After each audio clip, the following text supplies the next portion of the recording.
All right, people, what's happening? Welcome back to the Intermat Wrestling Podcast. And it is NCAA's week. At the time of recording this, we're 2 days out from action as this is Tuesday night. By the time that you are watching and listening to this, it will be Wednesday morning. So we're all gearing up for NCAAs. We can't wait for everything to go down. We're going to have a show. We're going to pick all our weights, all the weight classes. We're going to go through our champions. We're going to go through some dark horses. We're going to go through all kinds of stuff. But first, I want to get to the Tyler Brennan nonsense that is going on. And there's been, there was a lot of questions. There were a lot of people that were speaking to a lot of different things on last week's show. There are a lot of things in those comments and things like that. So let's clear a couple of things up. First of all, I do not think that he should wrestle. My reasoning behind saying that he should per se was because I didn't want the NCAA to come in and screw things up, because that's what they do. And they would try and they would try and overcorrect. And in trying to overcorrect, it would be a ripple effect of making things shitty. So in that vein, that's why I'm like, just don't touch anything, right? Like we're going into the store, don't touch nothing, right? As my mom used to say before I got out of the car. However, he should be ruled ineligible. Like he should be. And Oregon State should be named the Pac-12 champion. I also do not like the fact that there's obviously the criteria of the Pac-12 submitted all the representatives, and Brennan was one of them, and all these things happened. So they would have to go with the first alternate, and the first alternate is the wrestler from Ryder. I believe that if you are going to void all of Tyler Brennan's points and award the Pac-12 championship to Oregon State, that they should also get a rep. They shouldn't lose an allocation because of paperwork, because somebody missed something, right? You're penalizing a team or you're penalizing a conference for something that one team did. And I don't think that that's right at all. So I do think that the wrestler who was the runner-up, which I can't remember right now, yes, should be the wrestler that just replaces him. Give him the same seed, put him in the same part in the bracket, just let it happen. That is my take on all of it. But let's get into some of the updates and stuff. We were just talking about before coming on. I was, privileged enough to talk to a good amount of people about the things that they were hearing and what was coming out about it. The first thing that I had heard was that he was ruled ineligible and that Little Rock submitted a waiver. Then I was told that the waiver didn't exist, that they did not submit a waiver. So wherever that came from was not true. And then lastly, I was told that that they originally at the beginning of the year checked with the Pac-12 to make sure that he was good, because WrestleStat brought it to their attention. And with WrestleStat bringing it to their attention, they wanted to make sure everything was good. And with that happening, they got approval from the Pac-12. Everything was good. And then at the end of the year, they were like, oh, wait, no, we messed up. And then it got sent to the NCAA, I believe, on like Thursday or Friday. I believe it was Friday. Those are all the things that I'm hearing. Don't shoot the messenger. It's all hearsay, but those are the things that I'm hearing from different sources, different people. And we're all still, as of Tuesday night, waiting to see what's going to happen. Tyler Brennan did travel with the team. He is in Philadelphia with Little Rock. So it is yet to be determined whether or not he will wrestle and what the conclusion of that will be. What are some of your guys' questions or some of the things you guys may have heard on forums or seen on forums? And, what are some of the rumors or has your take on this entire situation changed since last week? Nothing's changed for me, quite frankly. Last week I said I think he should still be able to wrestle, and I get that there's a lot of things that have happened. It's just hard for me to think that there was some malicious intent with them doing this, and for him shout to out wrestle. Mike Mel. I was going to say shout out Mike Mel. Yes, there you go. Shout out Mike Mel. Because I just don't think that would be what they were doing, and like to think that they would get away with this for this long without having this genuine feeling that they were cleared to go. It's not necessarily his fault. It's not, it just seems ridiculous to pull it from him at this point. I don't know. I heard something last week at Big Tens about an athlete I'm not going to necessarily mention, but like essentially there's just always stuff behind the scenes that you don't think about, right? And I always try to remind myself about like, whether it's family health issues, simple things but like there's legitimate like life-changing stuff that goes on with these kids throughout, this period of their life. And I don't know anything that's going on with Brennan necessarily, but just, I don't know. The conversation I had last week impacted me, and I'm like, man, I just don't know that this kid has anything other than his mind, other than like, I got to make sure I'm getting my good grades. I got to make sure I'm training hard and able to chase my dreams. They told me I'm cleared to go, so I'm cleared to go. This is my last chance, and I'm super pumped to do it. Mm-hmm. So to get here, I mean, this is Tuesday before NCAAs, and we still don't have a decision here. Like, that's the thing that sucks the most to me. Like, tell them or don't tell them. But this sucks. Yeah, I mean, and I agree with everyone, whether you believe he should wrestle or not, but where is someone from the NCAA that is worth a damn that can come out and give a statement? Say like, hey, you went wrong right there. They don't work for the NCAA. I mean, it's wishful thinking, I know, but like, we're someone saying like, hey, here's the situation, here's what we're looking at, we'll have a decision by Wednesday morning, whatever it is, like, give us an update. I feel like them staying quiet, like, what are they trying to do here? Just make a decision, like Clonch said. And this is why you have alternates. If the guy's ineligible, he's ineligible. Get the first alternate in there. Then the second alternate becomes the first alternate. I don't think it's that hard of a decision, honestly. They'll make a decision next week, Thursday. Yeah, well, too late. Thursday morning at 11:30. Yeah, I guess. So wait till he's an All-American. Yeah, exactly. I think my thinking hasn't changed. I think like Kevin said, I don't think there's any malintent behind it. I don't think they were like, oh, to show you guys, we're going to get a fifth year here. I think they had it cleared from their compliance end and they thought it was good to go. And now they're finding out that he's not. So I still think that it opens up too many, I mean, it opens Pandora's box if we allow them to wrestle an ineligible wrestler. Mm-hmm. And that would be my biggest concern, because, even if this is the case, and, for everything I know about Arisman and the staff they have there, upstanding guys. Awesome. I don't think they're doing anything, and they have great vest game. So, I mean, that's got to mean something, right? He's an Oklahoma State guy. I think he gets it, honestly. That's as well fair. As Schaefer, that's who's fair. on the staff. Both Oklahoma That's State fair. guys. Popolizio admits that message. I don't get it. Damn it, Pat. Got me distracted thinking about vests. You brought it up. Okay, I'm good. I think they've done everything they wanted to do. Like they went through things the right way. Now we're at this impasse of what is the NCAA going to rule, and we're at this super short timeline because we have, when you guys hear this, about 24 hours before wrestling starts. And, it's not fair to the other competitors to not know what's happening. It's not fair to him to not know what's happening. It's not fair to Little Rock as a team. I mean, there needs to be some decision made and announced prior to, getting any closer to where we already are. Prior to this podcast coming out, honestly. Like, yeah, it's ridiculous. Yeah. I mean, I'm going to do my damnedest to make sure that the podcast is up and on social media around like 9 or 10 a.m. Eastern time tomorrow. So hopefully there is some sort of resolution by then that they have figured it out.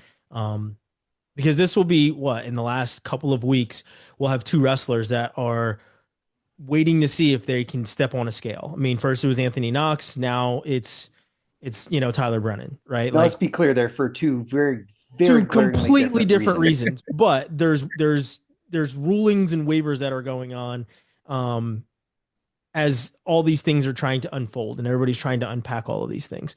So we'll certainly see, right? Like I can only relay what I'm hearing from different people.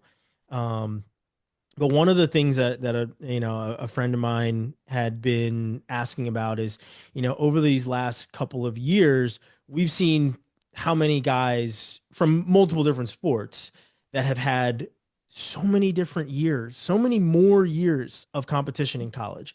Guys with 7 years, 8 years. You see other football players. There was that tight end from Miami that got approved for to have like a 9th year. I understand there's been like a lot of medical red shirts where he would get injured and just like kick the can down the road. But like at some point you got to like step in. But we were wondering how many people in wrestling have we seen for multiple years past the 4 years of eligibility that, had started before. And, I hit up I grabbed my phone and the trusty encyclopedia. And I think the NCAA handbook is now out for Jason Bryant. Yeah, it dropped this morning. And it came out this morning. So make sure you go and pick that up. It's awesome. I mean, I'm kind of privileged the fact that I can just text him and ask him these things. I don't have to page through this thing. But it is a lot of labor to put this together.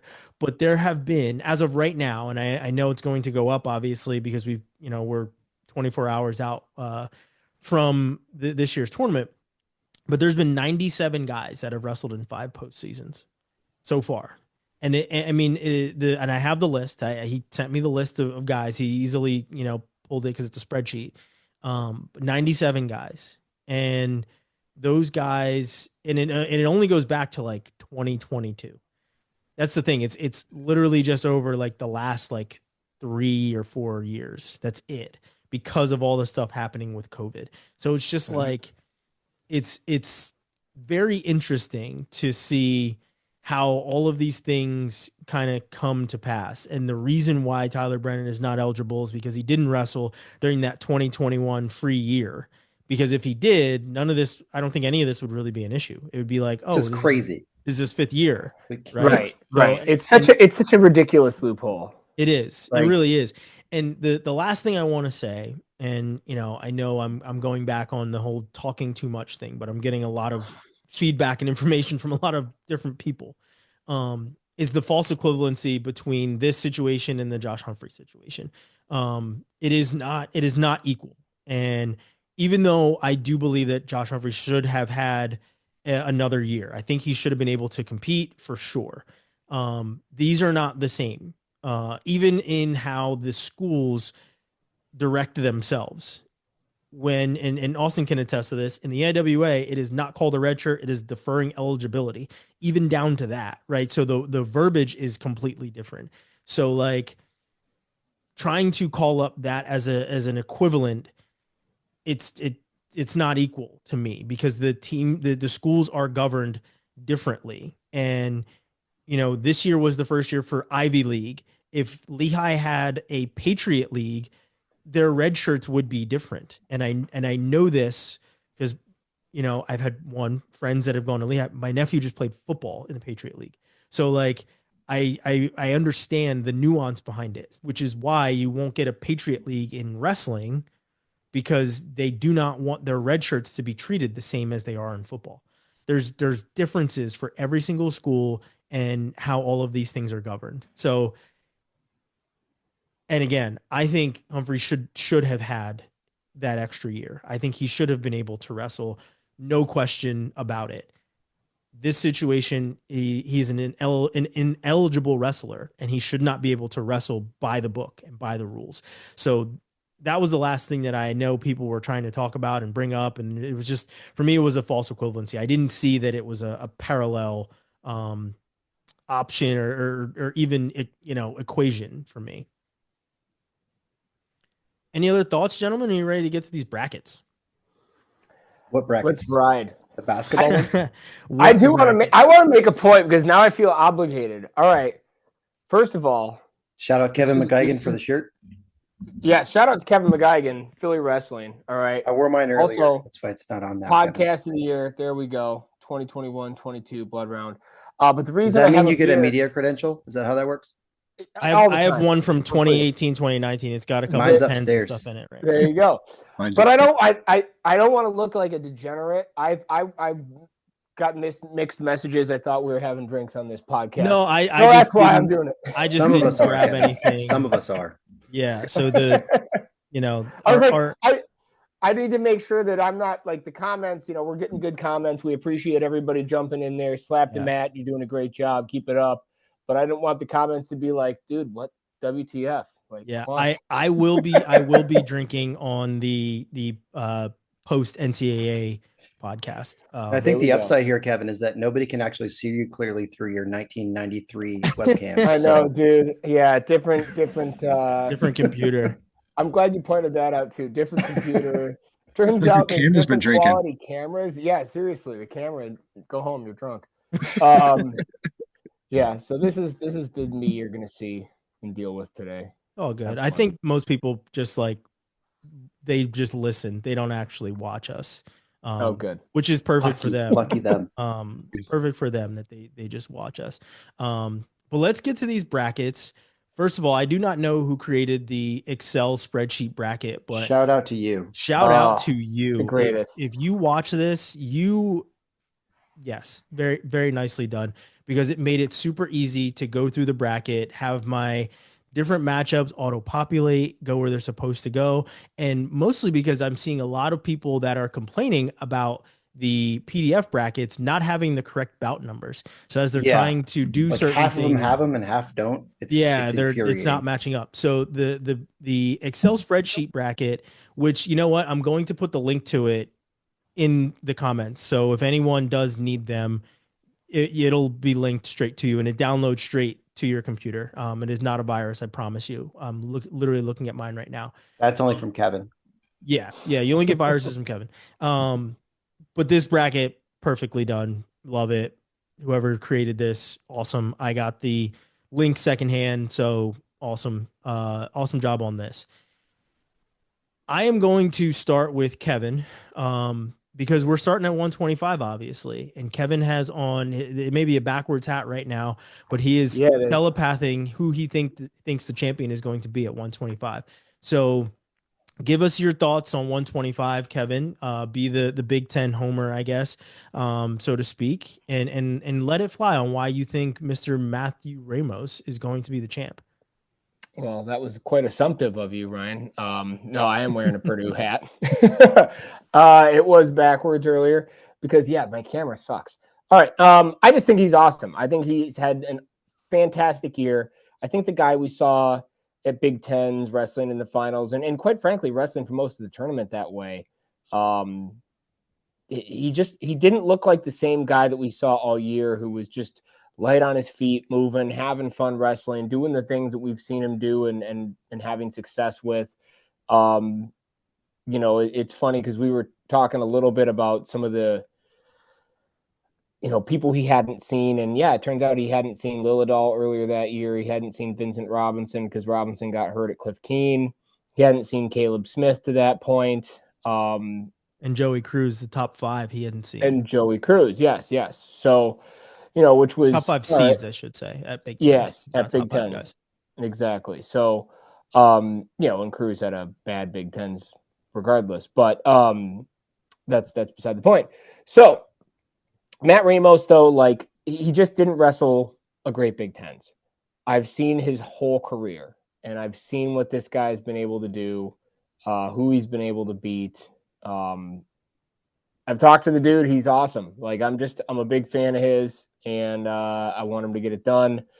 He's also at a pretty reasonable side of the bracket, in my bracket that I put together here. I mean, I have Poulin beating Spratley, but, even if he does wrestle Spratley, he's already beat him, so I trust he'll be able to get it done again. I think he's going to wrestle Ventresca again and beat him again. And then ultimately, I think that Vincent Robinson's going to beat Lillidahl. So I think that's going to help his chances and, not necessarily having to avenge that loss. I think he can if he needs to, but that's kind of the path I see Mr. Ramos going to winning it all. Who are your semifinalists? In the semis, I have Vincent Robinson and Luke Lillidahl, and I have Matt Ramos and Eddie Ventresca. I have it pretty chalk. Very chalk. Very chalk. Robbie, do you agree with that? That's a pretty ACC heavy semifinal. What are your thoughts here at 125? That's exactly what I have too. I like the path for both of them. I think, mine shapes up almost exactly as Kevin's does. I have Lilladal and Ramos in the finals, and I have Ramos winning it. I wouldn't be surprised to see Vince knock off Lilladal, but I think, you know, I want to see him in some more high pressure matches. His biggest high pressure match this year was ACC's and lost in the last second takedown to Eddie.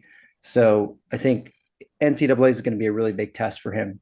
He can definitely handle it, but it's going to be interesting to see how he's able to compete over multiple days of high level matches. So I have him making a run, and I have both Eddie and Vince dropping down to the 3-4 match. So Who do you have winning? I have Eddie winning. As we've seen both times this year. It's a late takedown both times, and otherwise razor close. I don't see that changing. And who's your champion at 125? Matt Ramos. Two? Not Ethan Ramos. Wait, you have Matt beating Lilladal? I do. Oh, nice. All right. Austin, what does your semifinal look like at 25? And who's your champion? I have Lilladal versus Figs in the top half of the bracket, and Ventresca and Ramos in the bottom. I have Figs beating Lilladal in the top, facing Ramos in the finals, and I have Ramos winning as well. Matty Ramos, let's go. It's just, I mean, to me, it was a coin flip between Figs and Robinson in that quarter. I just think Figs got it done last year, kind of kicked himself in the butt, losing a match at Big 12s. I think he's going to come back, and in some of these fantasy pools, I think he's a good, lower seed pick to win it at a 5. So a little bang for your buck there if you're doing some fantasy stuff. At least that's why I'm looking at it. So maybe a little biased in my opinion, but I'm not going to be shocked if he's in the finals again. I mean, hell, he won it last year, right? Yeah. I agree on the top half. I have Figueroa beating Vince Robinson in the quarters, and I have Lilladal beating Caleb Smith to make the semi. Then I have Figueroa beating Lilladal to make the final. Bottom half is where things get a little different for me. And by a little different, I mean a lot different. I have a very different quad. So I have Spencer Moore beating Eddie Ventresca. I know exactly. So I have Spencer Moore beating Ventresca, and then I have Spencer Moore beating Jet Strickenberger in the quarter to make the semi and wrestle Matt Ramos, who beats Troy Spratley to get to the semi. So my final is Figueroa losing to Matt Ramos. So all votes for Matt Ramos here at 125. I think that, as Kevin said, he's wrestled phenomenally this year. He did have, his only loss happening at Big Tens, but outside of that, he's looked really, really good. So, I have a 1-5, 14-2 semifinal look with Ramos winning. Now a little extra here, and I had a friend say to me, because when I do a lot of writing, and I will use AI for some different research purposes. So I decided to call up Copilot, Microsoft Copilot, because ChatGPT was giving me some issues, and they wouldn't do, you got to pay for it with everything, and I was just like, not working. Copilot does not. So called up Microsoft Copilot, and I told it to use WrestleStat, the rankings from Intermat, the brackets, the results from WrestleStat, the Intermat rankings, and the brackets, and to run a simulation and predict the All-Americans at every single weight class. So here they have Lilladal and winning the title here. That's what they have, is Lilladal winning. Computers, do they have the one seed in every bracket? They do not have the one seed winning in every bracket. They do in the first 5, 6 maybe. But they do not have the 1 seed winning in every bracket, and it does not go chalk on any of them. Some of them are a little messed up. So that's why I'm only talking about the champion here. Because they would have to kind of flip and have a different winner. But the funny thing is that they do not have Matt Ramos placing at all, which is funny. But you think Microsoft Copilot. gotta use Bill some Gates. AI these days and see kind of what it's going to spit out. And Bulletin board that's the material, first one. Ramos. Yeah. So Go kick Microsoft Copilot's ass. yeah. So using a little AI, they have Luke Lillidahl winning the title at 125. Moving to 133, and I'm gonna let Robbie jump in and kick this one off. Robbie, what are your thoughts at 33? Who do you have in the semifinals? Any big upsets? Go ahead, take it. I have Tyler Knox making a run. I think he's underseeded. Had a fantastic first half of the year. A couple hiccups in the backside, but I think he makes a run. He looked good at ACCs. In my semis, I got Bird and Knox up top, and then Ayala and McGonigal. So you may be seeing some ACC bias here. So I think I have McGonigal and Bailey in the quarters, and I could very well see Bailey winning that match.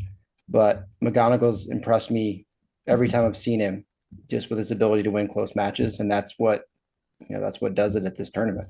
So I have him with the upset there, and then Ayala over McGonigal to make the finals, and Ayala over Harry Potter to win Iowa's only title of the tournament for me. There you go. Austin, your thoughts on 33? I have Knox in the semis as well, facing off against Bird. That quad with Serrano, Oakley, Knox, and Romney is going to be really, really fun to watch, assuming those 4 win, which, Ed Rennie's good too.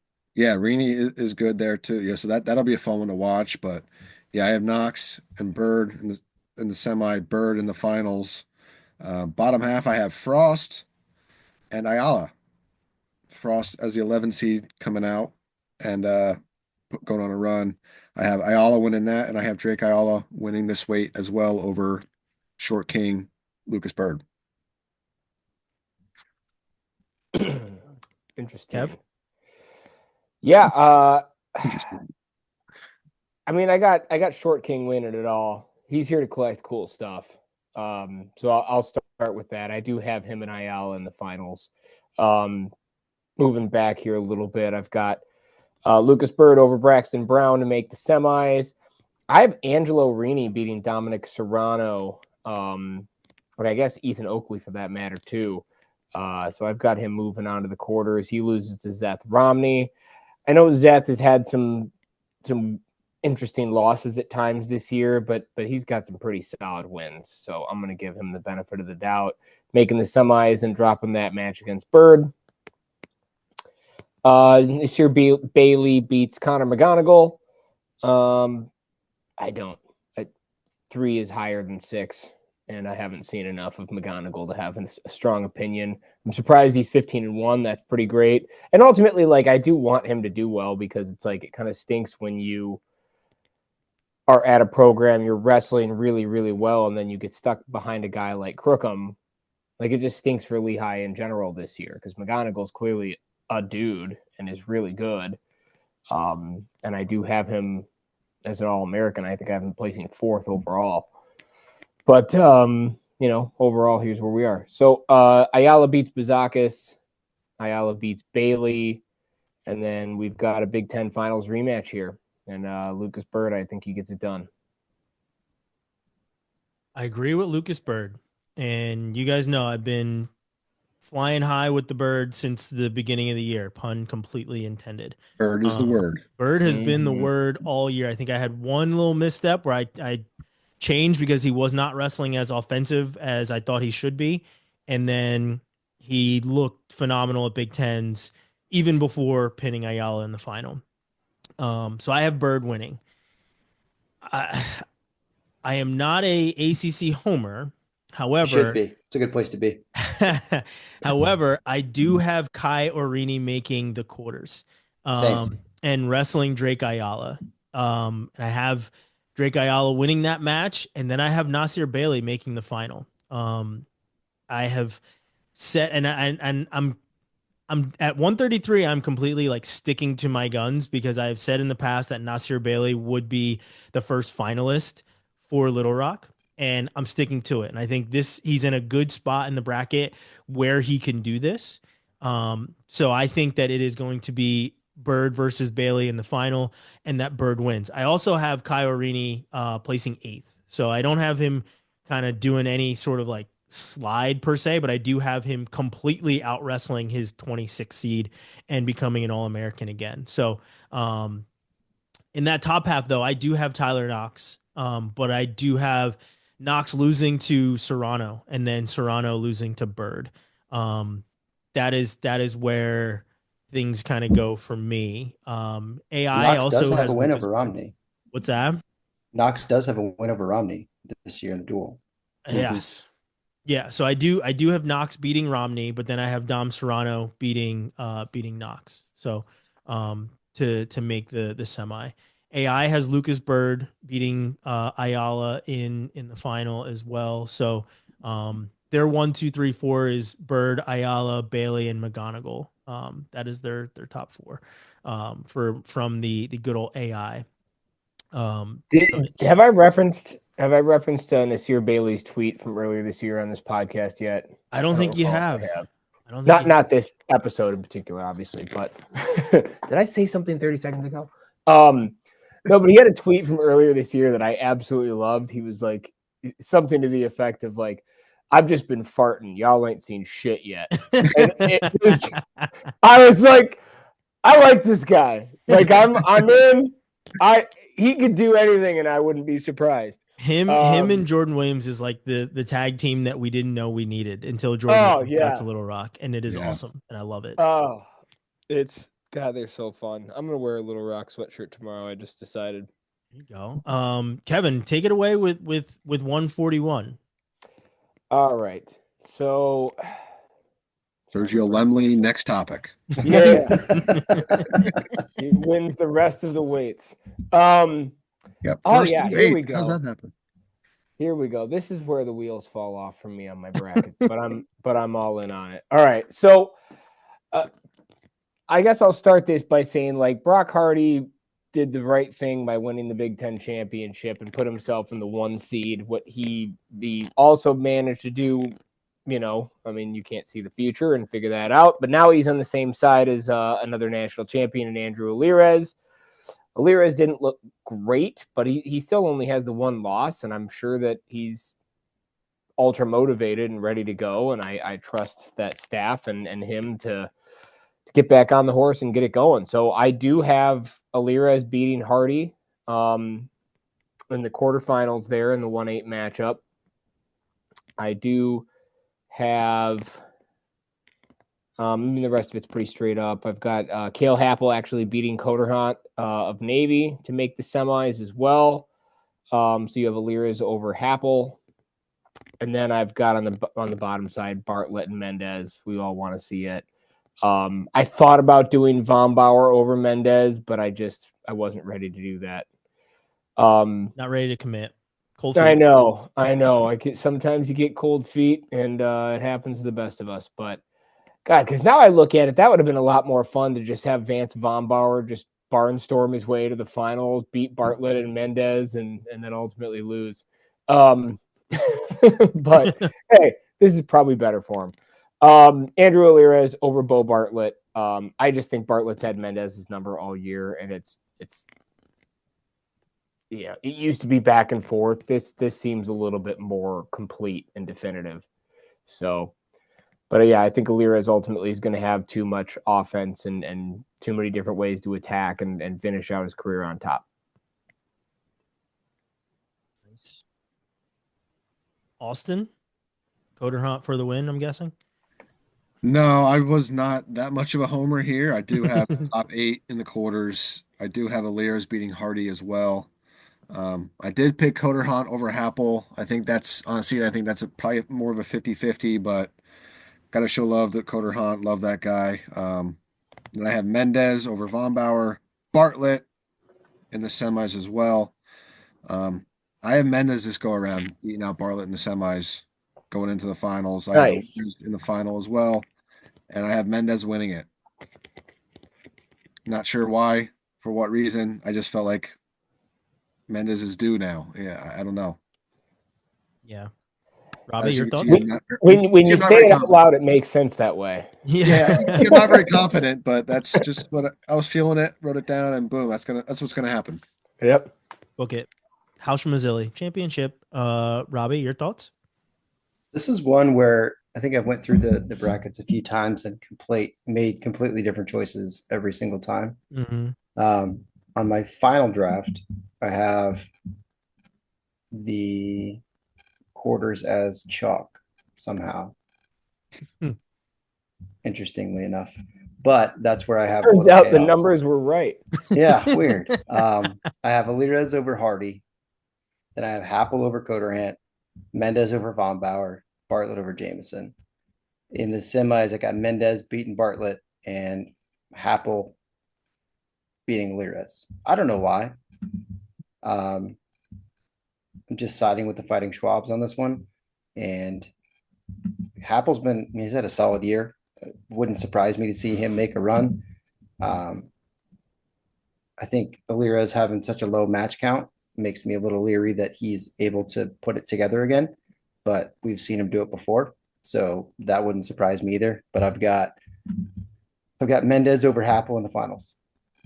Didn't you also have Figueroa in the finals? That I know. No. I don't even have Figs All-American. I have actually Figueroa don't in the either. finals.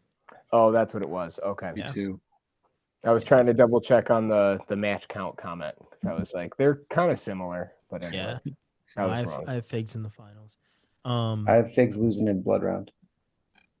I do too, I think. Yeah. Oh, speaking of blood round, to people watching, Is it time for blood round? It's time for blood round.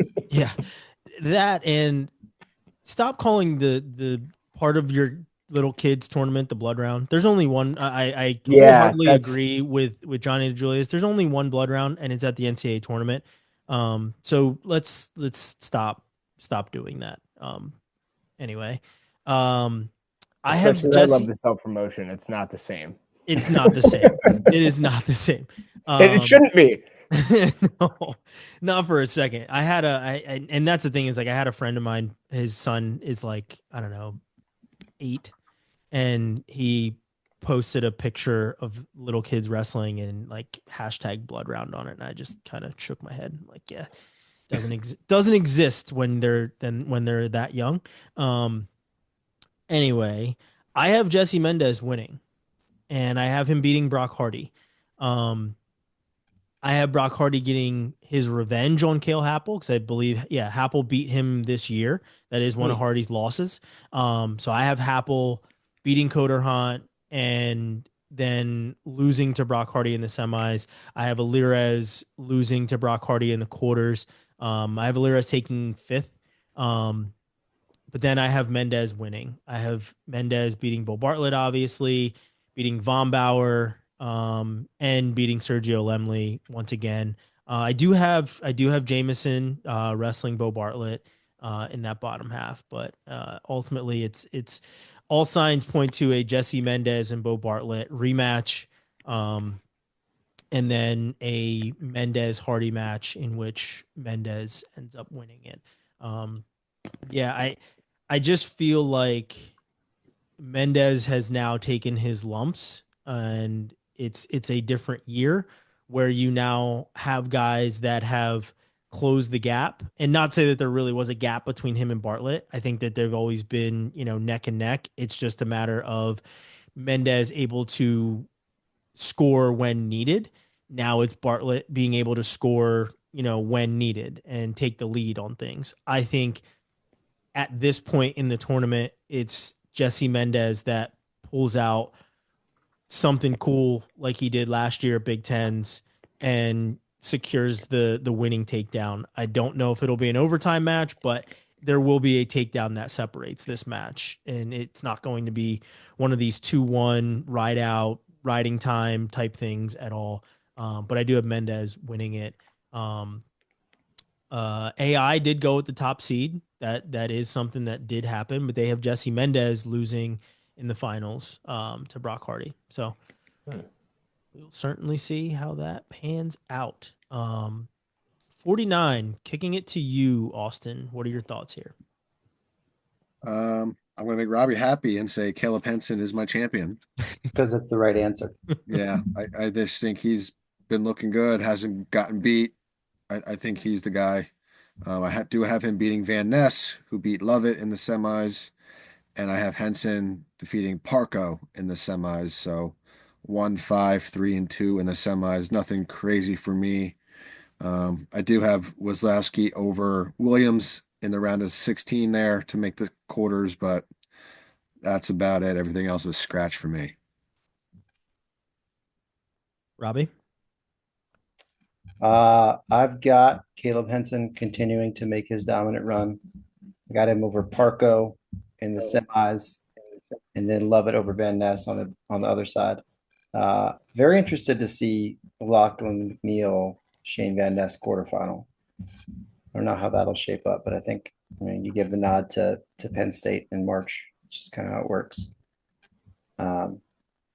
The one surprise I have, and I don't know if it'll actually work out the way I see it happening in my mind, but Jack Giaffre knocking off Paniro Johnson in the opening round.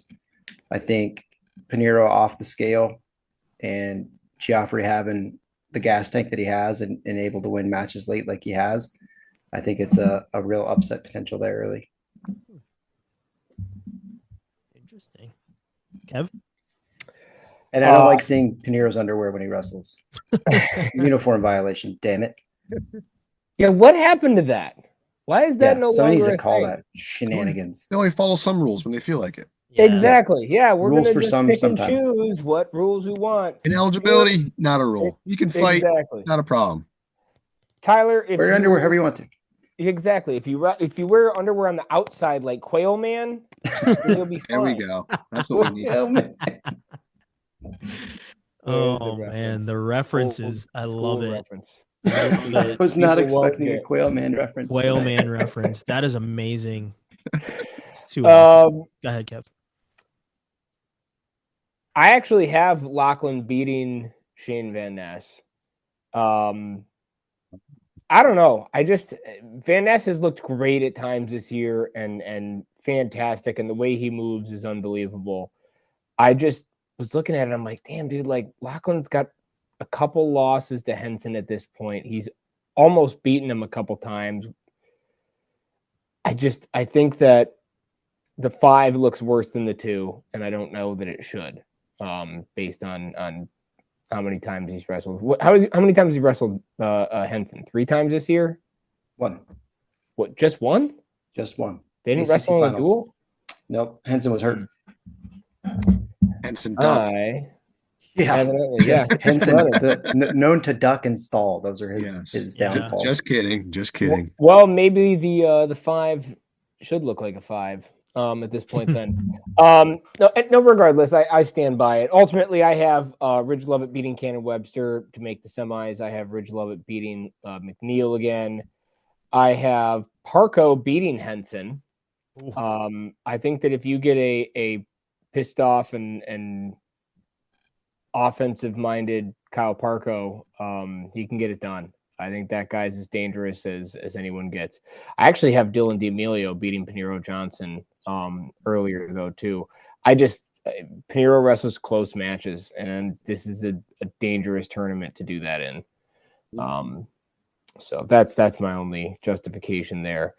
But, yeah, ultimately, I've got I got Ridge getting it done. I want to see Ridge Lovett as a national champion, and I have him. Yeah, I want to see the heart. I want to see the weird little dance thing that he does. Like, play all the hits, Ridge.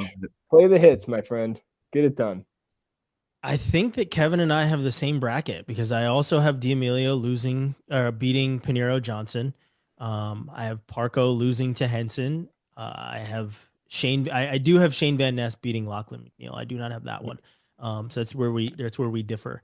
But I do have Colin Robuto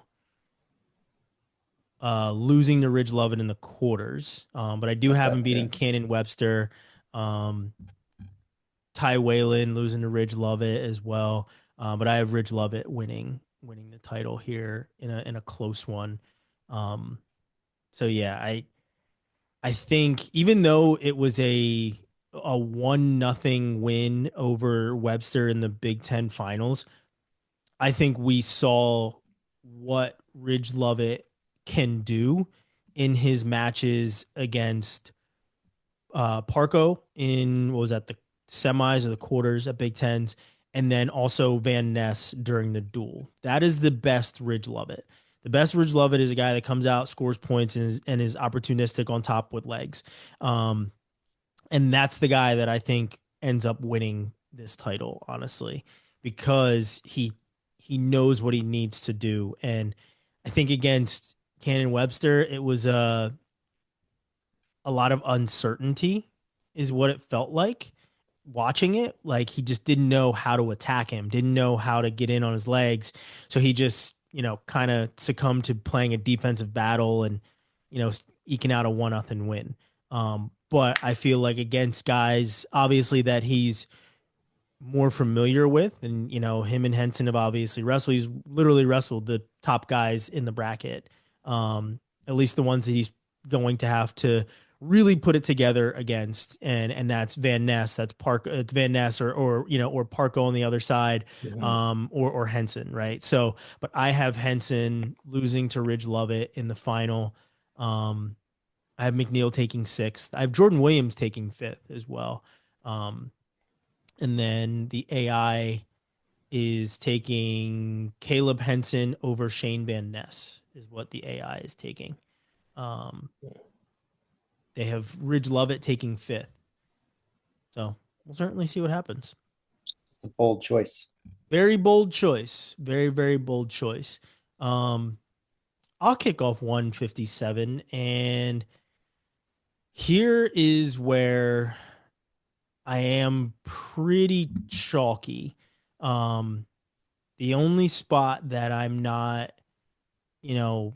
straight chalk is with Brandon Cannon making the semifinals against Kasich. I have a 1-5 and 3-2 semifinal. Meyer Shapiro beating Antrell Taylor in the semis on the other side, and then Kasich inevitably winning the title, which honestly I could see going either way. I think 1 versus 2 here is a toss-up, big-time toss-up. Fun match, too. Very fun match, but it's definitely going to be a toss-up. Trying to think if I have, anything else. I think I'm pretty chalky, to be honest. I don't think that there really is anything. I mean, I have Tommy Askey beating Joey Blaze, but that's an 8 versus 9 matchup. Really isn't anything that is too out in the ordinary. I do have my guy Cody Chittum becoming an All-American for the first time, taking 8th though.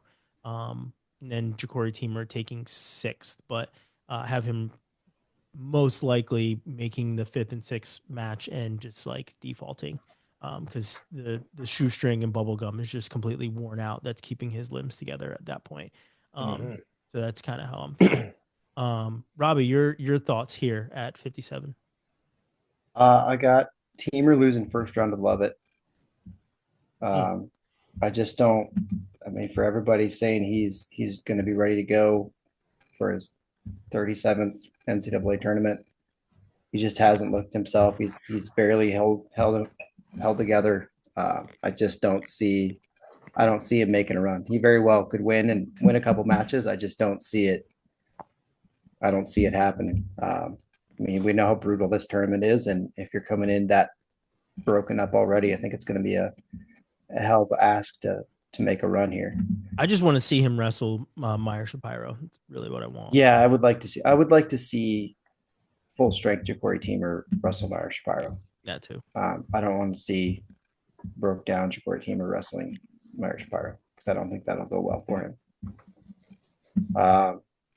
Pretty chalky for quarters. I've got Kasich and Hippo in the semis on the top. I've got Downey beating Antrell in the quarters and Shapiro over Zurban. So I've got Downey and Shapiro. On the bottom side, I've got Shapiro over Downey, and I've got Kasich over Hippolito. Shapiro coming out as national champion. Oh, Kev? Here we go. All right. I never know where to start. I feel like I should start at the top, but ultimately Start wherever, as long as you're talking Started about from the 150. bottom. I mean, We're here. it's 157, right? I mean, this is the big. It's going to be some version of Kasich and Shapiro, right? Like that seems. It would be shocking to me if there was any other finals. Yeah. So I'm going to start there. I have Hippolito beating Brandon Cannon. To make the semis, I have Kasich over Joey Blaze as well. I've got Antrell Taylor. It's completely chalk going all the way up until then. I do have Ethan Miller beating Ethan Miller beating Vinny Zurban to make the quarterfinals. I also have the Johnny Lovett over to Corey Teamer because fire up chips. And also I was like, you know what, dude? Like one of these guys is 8-4 and one of these guys is 30-5. Yeah. Like one of these dudes is built for this, and the other guy is like you said, just held together at this point. So, and I'll be damned if I think that that's not kind of the mindset going into that match too, right? Like, so, and everybody knows what Teamer's capable of. This is not a, looking back on his career and being like, was Corey Teamer good? Like that's not what I'm doing. He was awesome. And the best version of him might've been the best version in the country at any given season. But it's not this year. So, spoiler alert too, I also have Johnny Lovett beating Brandon Cannon in the blood round, in the true blood round. And I have Chase Saldate beating Browder Downey in the blood round as well. So we'll go with that. But yeah, I got Kasich over Shapiro. I think that's going to be the big one. Hippolito, Taylor, Miller, Lovett, Blaze, Saldate. Austin? Yeah, I'm pretty chalk here as well. I have Kasich and Cannon in the semis, Antrell Taylor and Meyer Shapiro in the semi. Then I have Shapiro and Kasich. And I'm, again, another coin flip. I just went Shapiro here. I just think little different, unique wrestling style, might be different for Kasich.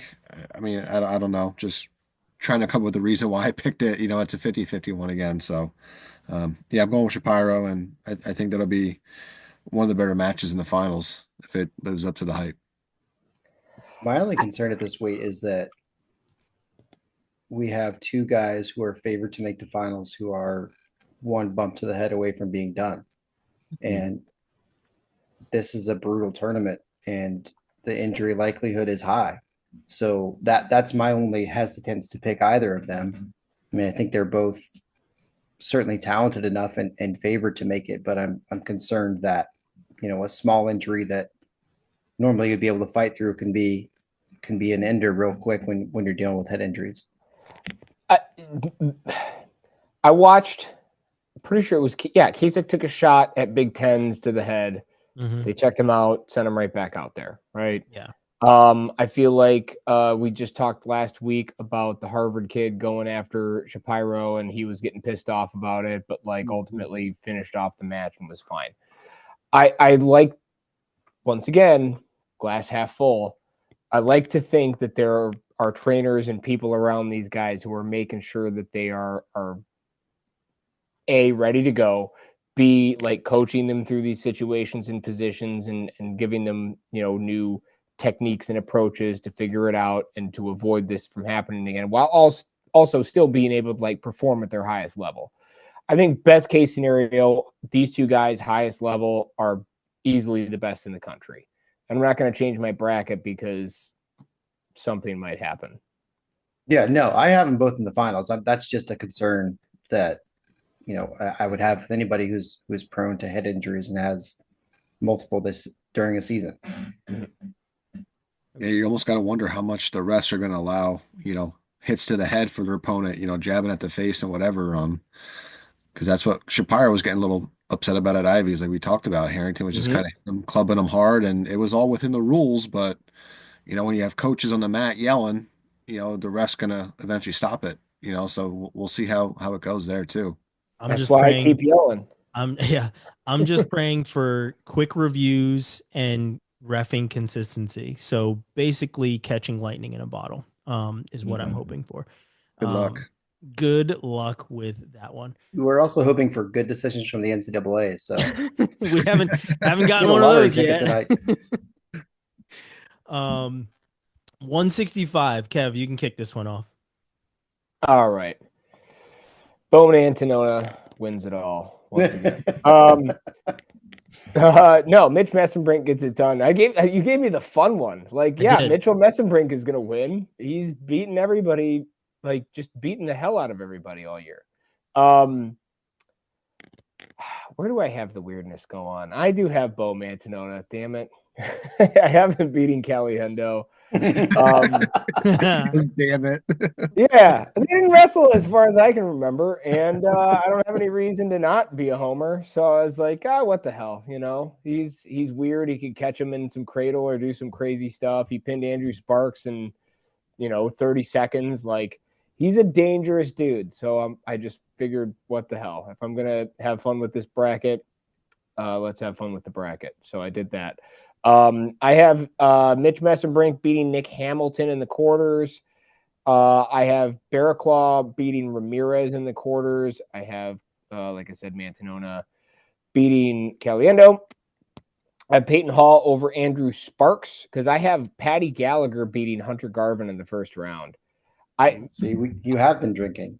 I don't. I don't know, dude. I think Patty Gallagher is really, really, really good. I haven't been that impressed with Garvin this year. I don't know. I think it's very possible. First round upsets happen all the time, and I don't think that one is. The seeding looks worse than I think the actual matchup is. Right, 26-7. But if you said, "Hey, Patty Gallagher is going to be wrestling Hunter Garvin," probably going to be a pretty close match, right? So that's fair. That's my justification there. Talked yourself out of it. Yeah, thank you.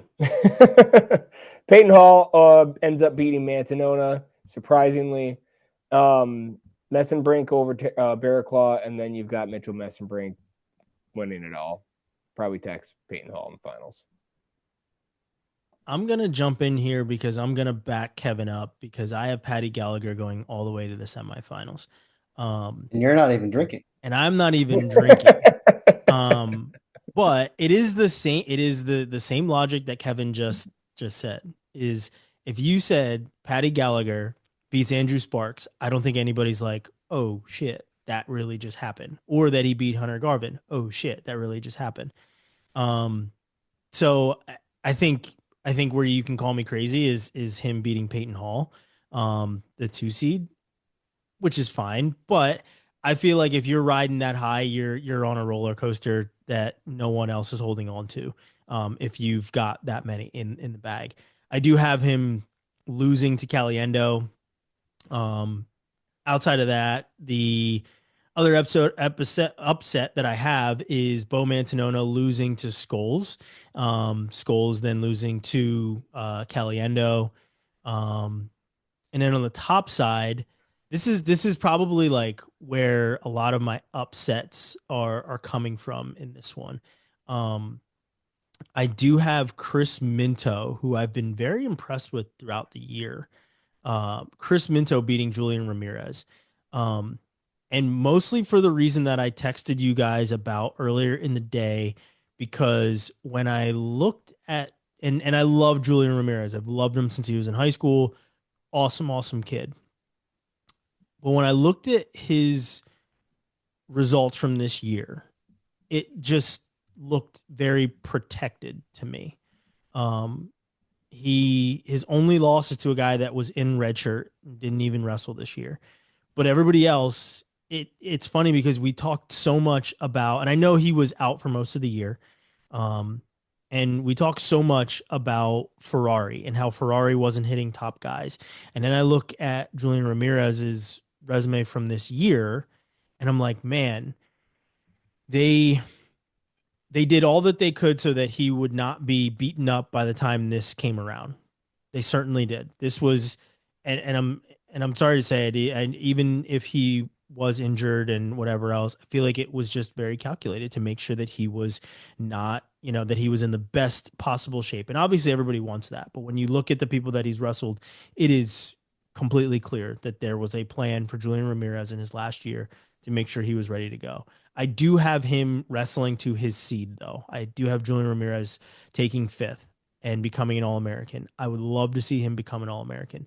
However, I think that the matches that Chris Minto has been in this year is what makes me favor Minto over Ramirez in that second round. I have Minto then losing to Barraclaw and Messenbrink, mostly because I just want everybody to be like, holy shit, Barraclaw was in Penn State's room, and now he's wrestling Mitchell Messenbrink. But I also think it's going to be a really good match as well, right? Mm-hmm. But I'm the journalist in me wants these storylines to happen. So give me Barraclaw and Messenbrink in the semifinal. Messenbrink continues his smiling and shit talking tear all the way to the top of the podium this year and beats Caliendo, who, I mean, let's call it what it is. Caliendo is the 2. I think Caliendo is more so the 2 seed than Peyton Hall. Did you hear Mitchell Messenbrink talking about how he's one of the great wrestling minds in the sport?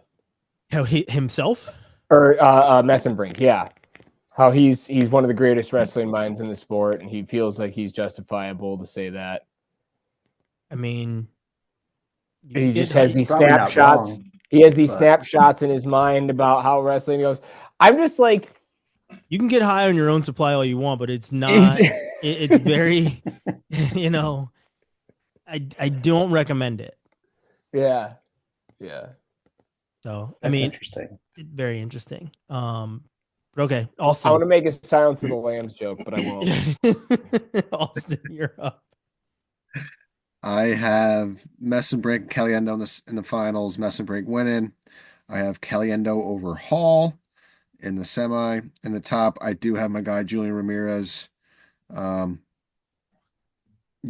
didn't get to wrestle first semester because he only had 1 semester left to wrestle in the Ivies. So went into a bunch of opens, didn't have great competition there, and then just had the dual meet season second half.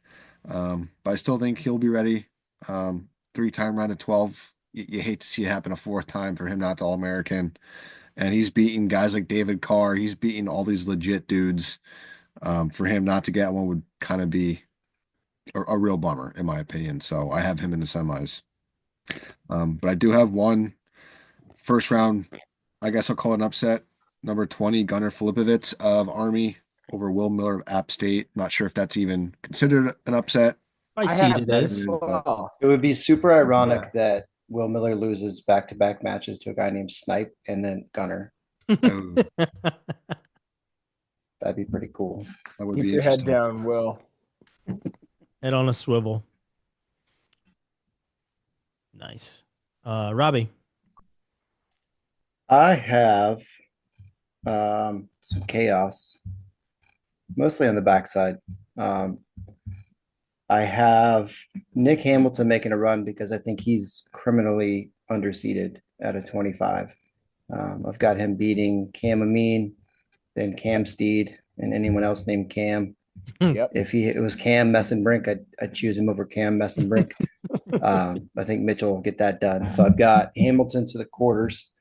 I've got Ramirez and Barraclaw in the other quarter there. I've got Barraclaw coming through. Kind of same idea. I want that storyline, both for the Penn State aspect, but also want to see Adam Hall have success in his first year. Bottom side is pretty chalk. I got Caliendo over Matt Noda, get into the semis. I've got Garvin over Hall to make the semis. Then Caliendo over Garvin, Messenbrink over Caliendo for the championship. And hopefully he wears the serial killer glasses on the podium. Tell me those don't look like Jeffrey Dahmer's glasses. I do not disagree. All right, 174. I'll kick this one off. And once again, I'm sticking to my guns because I said the match in the final between Levi Haynes and Keegan O'Toole is who I have in the final. And I had said when Journeyman was happening, if we get that match, whoever wins at Journeyman loses in the NCAA final. I said it last year when it was Carr and O'Toole, and it happened. So I'm sticking with it. And not for nothing, in this case, it's pretty rare for a healthy Penn State wrestler outside of the Kirkfleet Gable situation, but for a healthy Penn State wrestler to lose to the same guy multiple times. As we can already attest to at 141 with Bo Bartlett now beating Mendez this year. And Kirkfleet, Mason Paris. Very true. Yes. But Haynes doesn't have a Mario mustache. He does not, but he does have that farm boy strength that I think at this point in the season, he is now fully grown into 174. He was, he started the season, fully grown in 174, but now he's pretty battle tested and he's stronger and he's better in positions and everything else. I do have Haynes over Hamity in the semifinal. I have Hamity over Patrick Kennedy in the quarter. I have Haynes over Danny Wask and Cade DeVos and Simon Ruiz in the quarter, and Cade DeVos losing to Keegan O'Toole. Keegan O'Toole beats Lenny Pinto, and then it's O'Toole versus Haynes in the final. And it is Haynes winning it. O'Toole won in the dual meet. So now I'm switching and, like I said, sticking to my guns. And Levi Haynes gets a title at 174. Kevin, your thoughts? I think you're insane. I think there's no chance that. No, I'm kidding. Yeah, I mean, like you expect those two to be in the finals. I have Keegan O'Toole getting it done again. We've had the research and everybody looking through quarter in particular. I shouldn't say everybody. Looking through the results of Penn State guys losing to somebody earlier in the season and then coming back and flipping the script and how consistent that is. I just think that Keegan O'Toole has been such. It's almost going to be like Gabe Dean, right? Like you look back on Gabe Dean's career and you're like, all right, well, third, first, second, and that's really good. But then you look at the people that he, lost to. He lost to Bo Nickel, who ended up being obviously a four-time finalist and three-time champion. I don't recall that freshman year. Did he wrestle Ed Ruth in the semis? And that's why he ended up dropping to the third and fourth place match. But he had beaten Ed Ruth earlier that year. Yeah. So it's like these, and again, Ed Ruth, Penn at State, the scuffle, by the way. Remember champion. when the scuffle was awesome? Remember the scuffle was good. The scuffle was awesome. Shout out Chattanooga. They have a great aquarium there as well. Anyway, so but that's my point. Like you're gonna look back and be like, oh, Keegan O'Toole, maybe he ends up just winning the. He's got one national title. He's got two finals right now.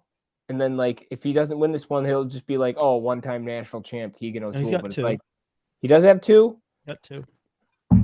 Okay. Yeah. 65, car bumped up. That's what, okay. Yeah. My bad. Got two. All right. But still, like, that's the thing. Like, just a two-time national champion. But that's the era we're living in, is my point, right? Is like we've got these different guys who are winning 3 national titles, being in so many different finals, and we're really in this pretty awesome time for wrestling. And I don't think he's going to end up being that way. I think he's going to end up getting this national title. He's going to end up being a 3-timer. He's going to end up being a one of the greats. And he's dynamic, man. He's just different. He's different. I love Levi Haynes. I think he does a lot of things really well. I think that one of those guys is on a different level wrestling mindset wise. Now, I don't know what maybe Levi's picked up from Mitchell Messenbrink and being in the room with one of the greatest wrestling minds, but maybe he's picked up more than and absorbed more than I can think of. But just saying, I think this is what's going to happen. Keegan O'Toole is going to get it done. Let me go back to my brackets real quick. Quick caveat: Keegan O'Toole has been third, first, third. Thank you. There we go. Yes, thank you. Garrett Thompson. I think should be the 4 seed and has been legit all year. I do have him losing to Simon Ruiz of Cornell in the quarters. I have Hamady over Kennedy. I mean, what do you expect? I have Alex Kramer making the quarters, losing to Levi. So do I. You're good. Oh, thank you. Yeah, I think it's a toss up between him and Danny Wask. I do. So yeah, you're not wrong. You're not bad. Thank you. Wask has a lot of close matches too, so that's going to be tight regardless. Yeah. Well, I think that here's the crazy thing, like that I enjoy just looking at the rest of my All-Americans. Like I've got 1, 2, 3 in order. I've got Patrick Kennedy placing 4th as the 11 seed. I have Garrett Thompson placing 5th as the 4 seed. I have Simon Ruiz, placing 6th as the 5 seed. And then I've got Kramer as the 10 seed at 7th.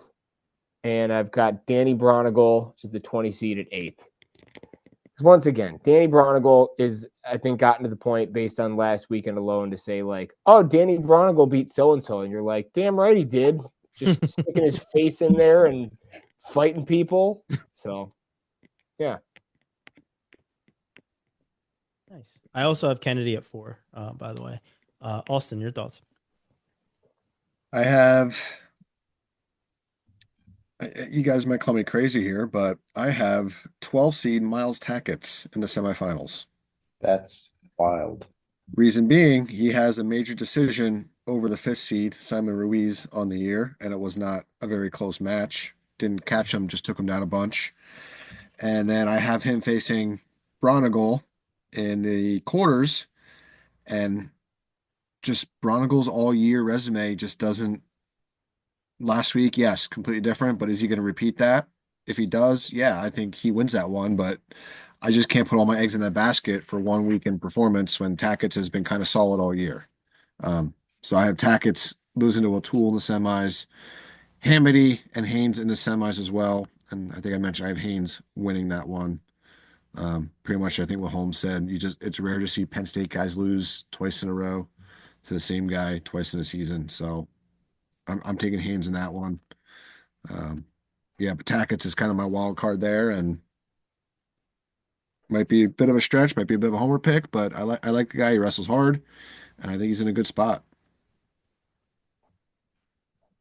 Robbie, finish it off. My semis are pretty chalky. I do have some upsets early. I've got I really wish Norman had a different seed. I think he got punished for late losses, and dude has had a hell of a season. And to come in at the 16 seed is much lower than I expected. So you're changing your Lorenzo Norman pick? Is that what you're saying? Yeah, if he was wrestling anybody except you're kicking, O'Toole, you're not round sticking. 2. Yeah, it's hard to make a pick against Keegan O'Toole, especially for a freshman. So I've got O'Toole winning that one. I've got Wolak upsetting Karchla.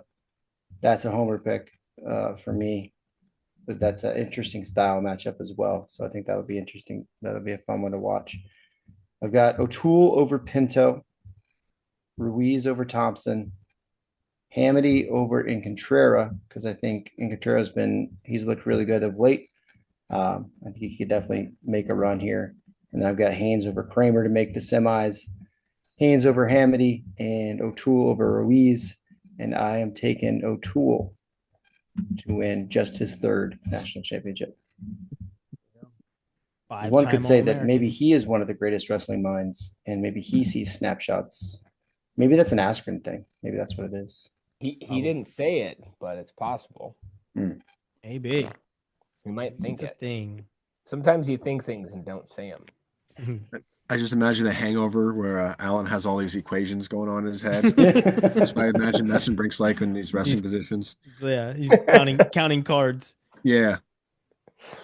What's even funnier is that's from Rain Man. Original origin story. I think we're probably all on the same track at 184. I'm in order 1, 2, 3, 4. Srirachi, Keckeisen, McAnally, Plot. That is my top 4. It's hard not to be with how things have gone this year and how it's been, a very tiered kind of segmented portion at 184. So yeah, it's tough. As much as I would love to see a McAnally Srirachi rematch, I think that Parker Keckeisen is actually a bad matchup for Max McAnally. Worse than Carter, because Carter is square stance, come forward, make adjustments off of the things that you do, which is what we saw him do at Big Tens. Parker's like, you're going to wrestle my match. Have fun trying to defend it. So very different. However, I do see Carter Srirachi getting his 5th title.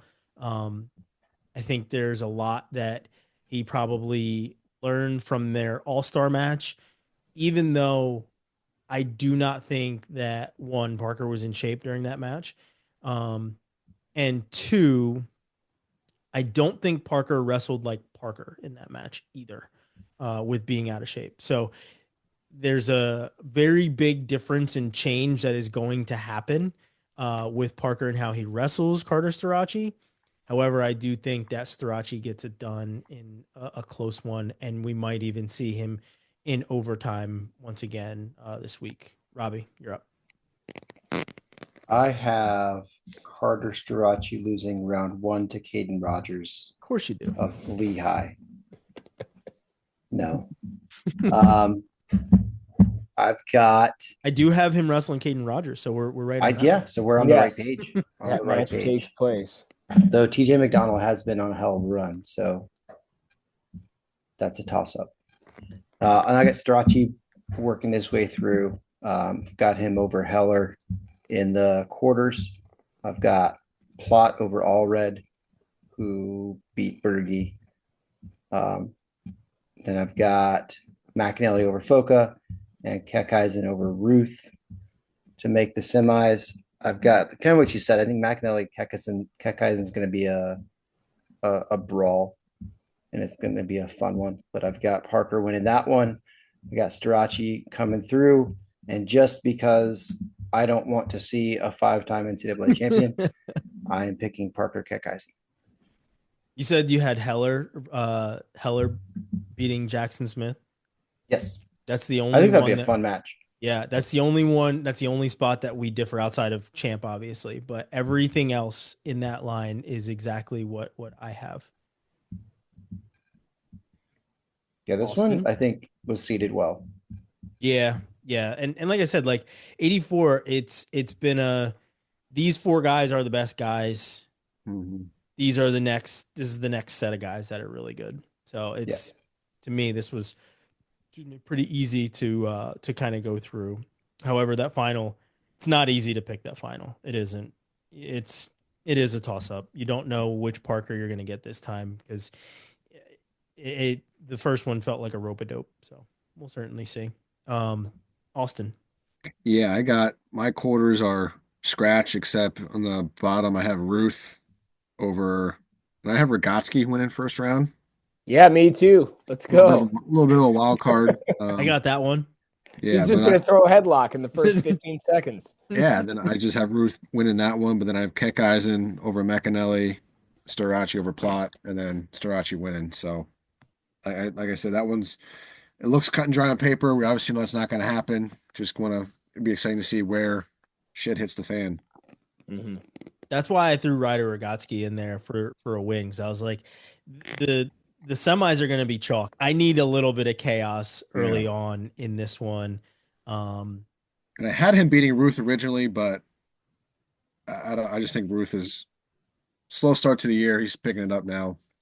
I think he wins that one. Do you guys have Gabe Arnold winning over Donna Washington? I don't have that Gabe Arnold. match. Do you I have do. It's the first round, so you do have that match. first round? Oh, my bad. Then yes, sure. I do. I haven't, but I haven't won I have by Game decision. Arnold placing 6th. I don't have Arnold placing. I have him losing in the blood round to Heller. No, I don't see that happening. Too many close matches for me. Like someone Yeah. said, it's you have to be able to score points here. Yeah, I have Arnold losing in the blood round too, but I have him losing to Jackson Smith. Yeah. Kev, what's it look like for you?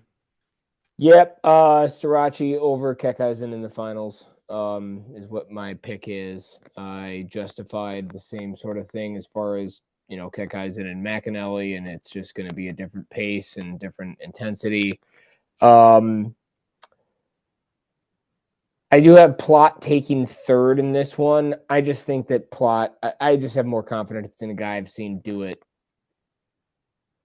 over and over and over again. And again, he's got 4 losses, and one of them is to Ferrari, sure, but Ferrari wrestles very differently than McAnally, and I think that's going to be the 3rd and 4th place match.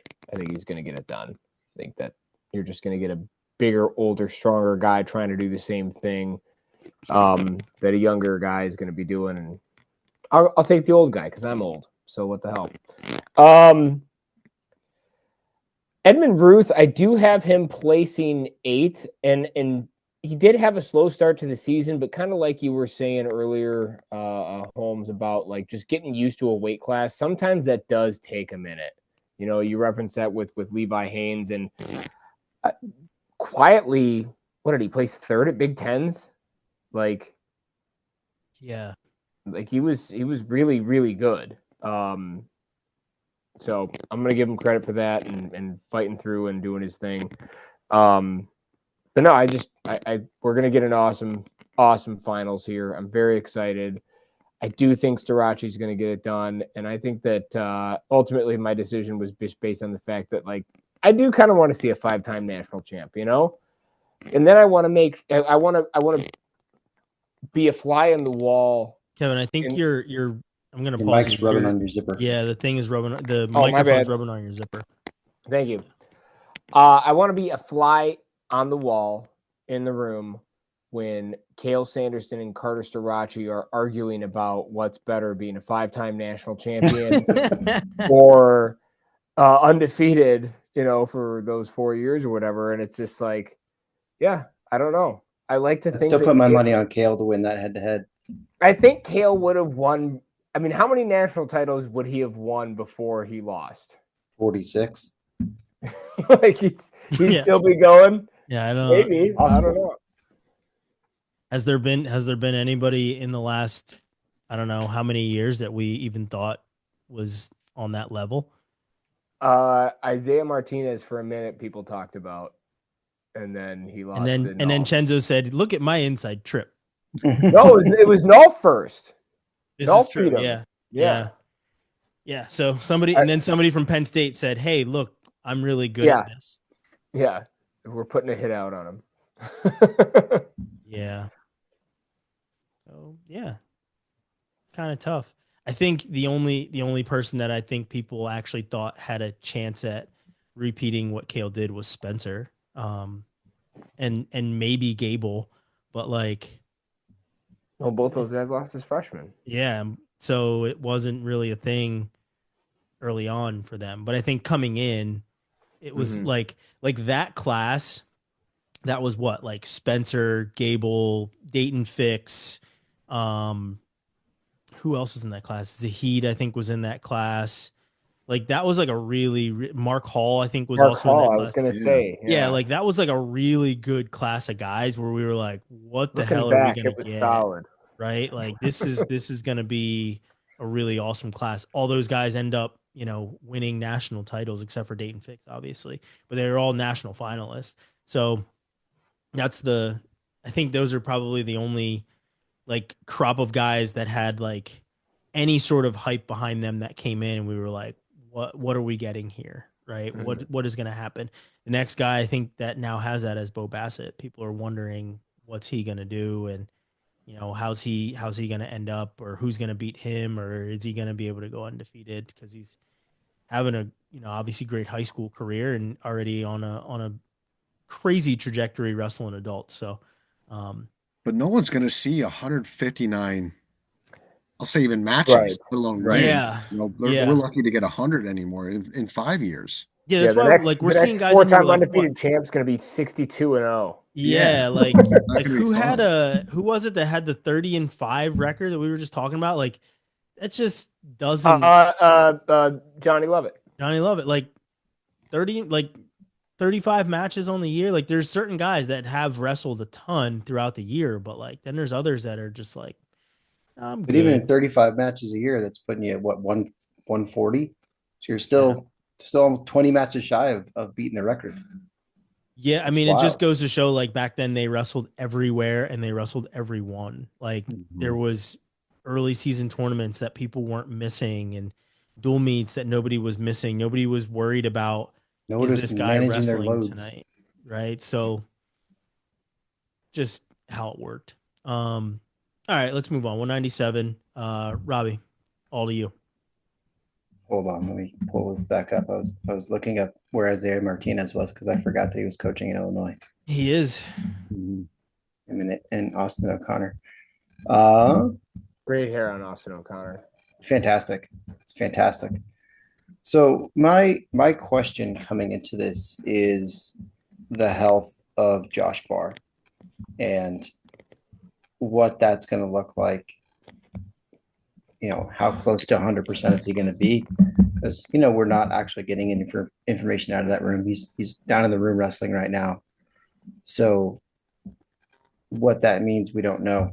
That being said, I have him making it to the quarterfinals.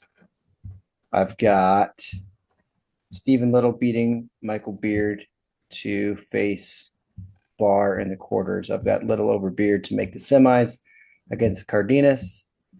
I've got Ferrari over Stout, which makes me want to slam my head in a drawer. Which one? Mac. I've got Mac winning the Battle of the Stouts in round 2. And then I've got Buchanan over Volker. So I've got Buchanan, Ferrari, and Cardenas Little. I've got Cardenas over Little and Buchanan over Ferrari. Stephen Buchanan, I lied earlier. I have two champions for Iowa. I got Stephen Buchanan winning. Do you have both Stouts placing? I do not. I only have one Stout placing. I have the other losing in before the blood round. You have but that's a homer pick. In all fairness, I have Luke losing to Andy Smith and Andy Smith losing in the blood round. Do you have Mac placing? I do. I have Mac placing 4th, losing to Ferrari. And that one kind of hinges on the health of Josh Barr as well. So yeah. Cool. Austin, what are your picks, and which Stout do you have winning? I have older brother Luke Stout winning. I just feel as the youngest of 4, you're wrong.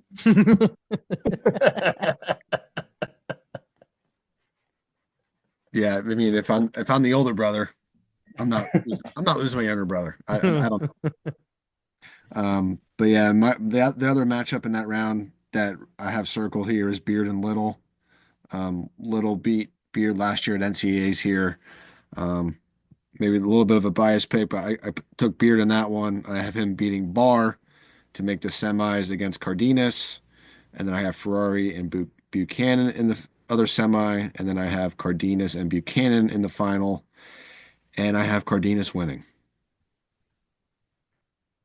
Again, Barr being hurt, just kind of listening and watching Willie and Bosch this morning. The way Bash just kind of says, yeah, Barr's fine. He'll be good. Makes me think, yeah, maybe he's not fine and good. I just he would say that no matter what. If his arm was falling off, he would say that. So He's in the room right that's now. kind of We've what already that's kind of what I established mean. Yeah. I would expect something like, oh, he'll be fine. But if I right away, he's good, no worries. It's like, well, I don't know. Barr's injury looked pretty bad, but I don't know. It's hard to tell. yeah. Barr jumps on that one leg just fine, and his breath smells like lavender. His apartment smells of leather-bound Rich books. mahogany? Rich Kinda- mahogany. mahogany and leather-bound books. He's kind of a big deal. Yeah.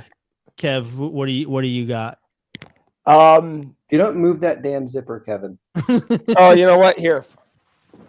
I'll just take it off. There we go. Please do. There we go. This is what everybody watches the video for anyway. And me without $1. Just taking things off. Let me know if this shirt is bothering the We've camera. got some nickels. We can make it the hail. microphone at all. 1966. That's correct. That's correct. Yeah, I got Jacob Cardenas winning it all, man. I feel like he's shown Chest he hair is can. magnificent. He can get it done. I do have him facing his old teammate from high school at some point, AJ Ferrari, in the finals. I think Ferrari's going to get it done against Buchanan. I think that going into that match, he's going to. This might sound weird. I feel like AJ Ferrari might be a guy who holds grudges sometimes. And going up against a guy from Iowa in the semifinals of the NCAA tournament might motivate him pretty dramatically. And, I've talked about how he does a pretty decent job of holding position a lot of times. He's been really good on top. I just don't see a situation where Stephen Buchanan takes him down. I really don't. So I think that that's going to end up being the case. It's going to help out Cardenas that he's, wrestled AJ several times and has a little bit more familiarity there. But yeah, I think that's how it goes. Regarding the Battle of the Stouts, I'll chime in on this too. I do have Mac beating Luke, as tough as that is for me to say. I'm going to go back a couple weight classes. I do have Ty Whalen as an All-American as well as Mark Anthony McGowan. So, I'm not anti-Princeton here. But yeah, ultimately I've got Buchanan and Salazar in the quarters, maxed out AJ Ferrari in the quarters. I think Beard gets it done over Barr. And it's because of the injury situation that we're just unsure of. But also, I think if you're Michael Beard, who was at Penn State until they brought in Max Dean, you're kind of a little pissed off too. So I think he goes and gets it done against a less than 100% Josh Barr. And I have Jacob Cardenas over Luke Serber. I will say of Serber, I am terrified of him. I think that he is had an awesome year. I think that he wrestling with David Taylor every day has had a dramatic impact on what I thought he could have been before this year versus what he's done so far. I haven't placed him 5th, so I think he's going to be really good. And considering that I have 1 through 4 as Cardenas, Ferrari, Buchanan, Stout, that's a pretty good 5th place finish. Nice. I also have Joey Novak of Wyoming placing 8th. I think he's awesome. I like that. I can't believe that Kevin is abandoning a Bronigal. That's pretty upsetting to see that happen. Working backwards, I do have Jacob Cardenas winning it. I have Barr making the semis just because I feel like he's going to be okay enough.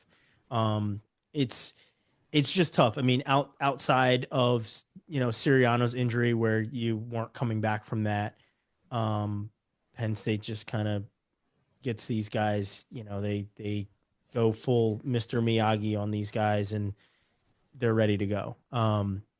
So I do have a Cardenas versus Barr and Ferrari versus Buchanan, but I have Buchanan beating Ferrari. In the Stout Bowl, I have big brother Luke winning the Stout Bowl over Mac. However, I have Mac placing, and I do not have Luke placing. My 1 through 5 are the seeds 1 through 5. However, I have it 1, 2, 4, 3, 5. So I have Barr beating Ferrari in the 3rd and 4th place match, and then Michael Beard placing 5th. Salazar 10th, Max Stout 6th. Salazar 6th, who's the 10 seed.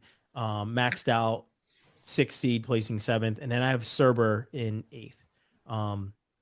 But yeah, it as you guys said, it's tough to know which, like, are we getting a healthy Josh Barr?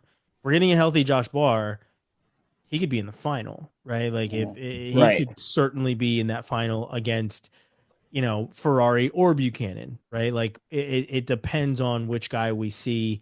And I mean, I do have Michael Beard over Stephen Little, mostly because I feel like, Beard is going to get his motion going like we saw him do last year in the earlier rounds and start to attack a lot more.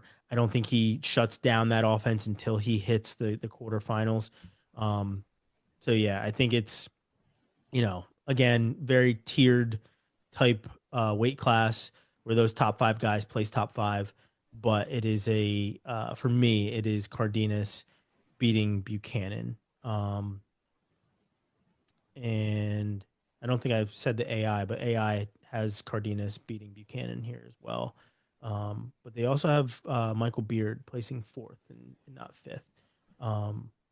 So yeah, and they have both Stouts placing. They have the Stouts placing, Luke placing 6th and Mac placing 7th, and then Zach Bronigal placing 8th, all from AI. So that'd be cool to get Stouts on the podium next to each other. It would be awesome. And honestly, I tried. I legit was going through these, and I was like, I just can't do it. It's impossible. Like it's not possible for me. But we'll certainly see what happens. AI just likes the name Stout. Just like the name Stout. Plus, I mean, I met their dad maybe once or twice. Really nice guy. When I was doing commentary for Princeton. Small guy. He's pretty little. Yeah. Yeah. Incredibly tiny guy. Very tiny guy. Yeah. You know what? I met a lot of really cool parents. There hasn't been too many parents that have been assholes that I've met in person. So I will say that. I've got a couple. What's funny though is like, just going off the tweet from Jordan Burroughs over the weekend regarding the New Jersey State tournament, and just, which if you haven't seen, go read that entire thread. Yeah. Pretty spot on. And again, he's not necessarily wrong, as far as what I've seen too here in Michigan from time to time about parents and how detrimental they are to the sport and how they make it very hard to get excited about for your kids. But no, ultimately, like, who tends to make it more often than not? The ones with like supportive, like genuinely like decent parents.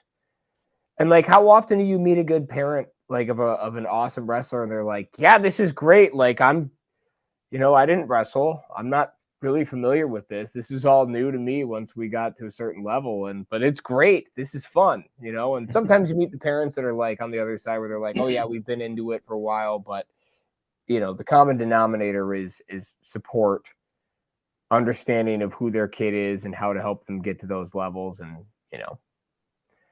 that's what you like to see. The cream rises to the top more often than not. I will say though, there are some outliers that are really cool parents, but they're strict as hell. The number one guy for me is Ruben Valencia. That man is awesome, but it was called Monsters Garage for a reason. And he created some monsters in there, and those guys, it's a different mentality, but I love that guy. One of the best.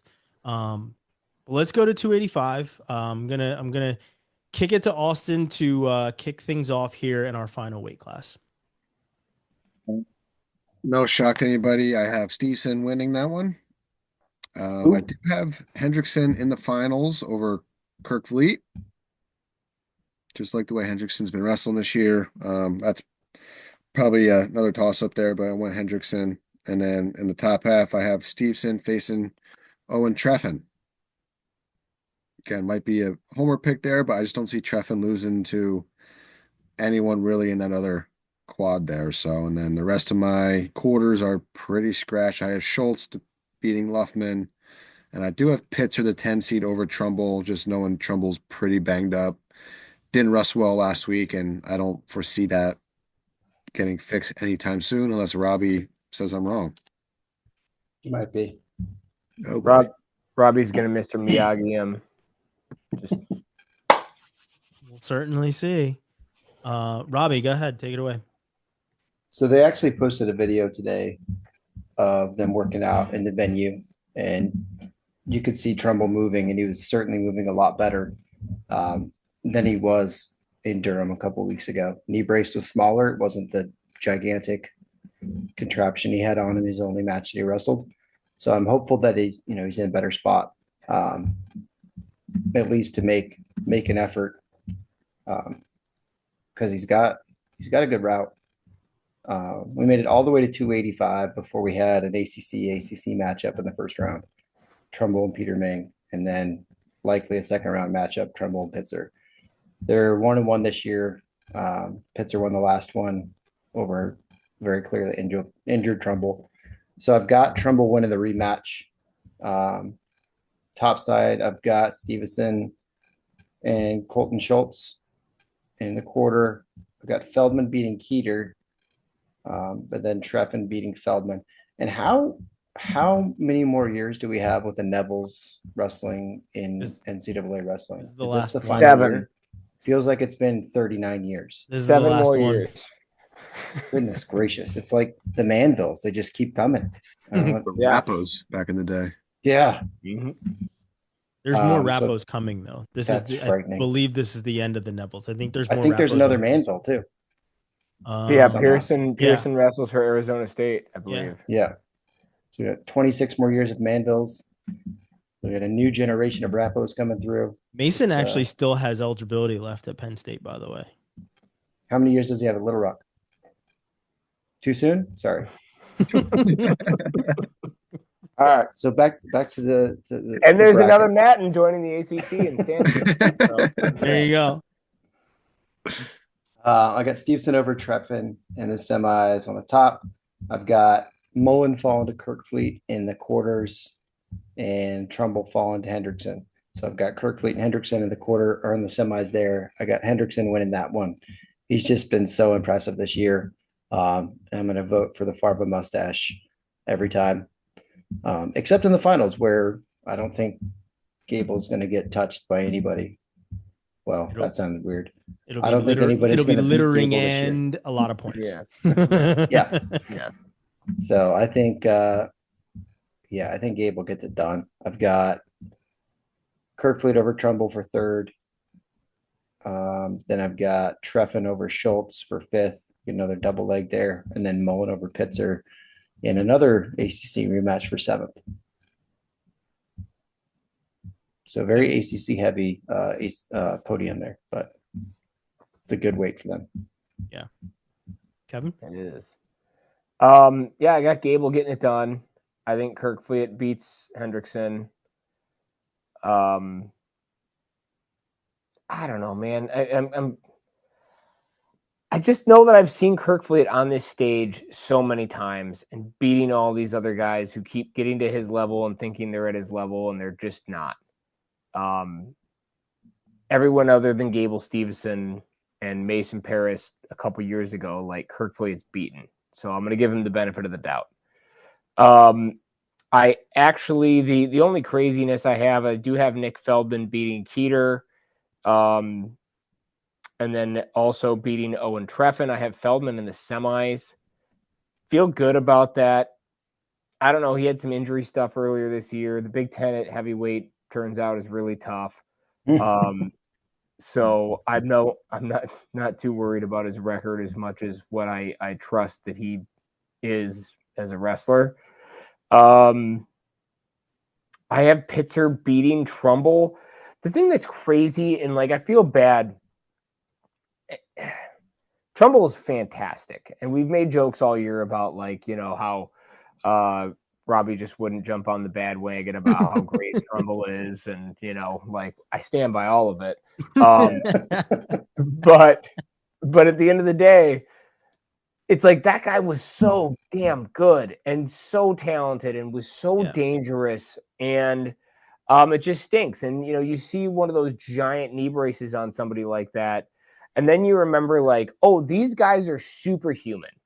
Like like one of those knee braces means that leg doesn't work.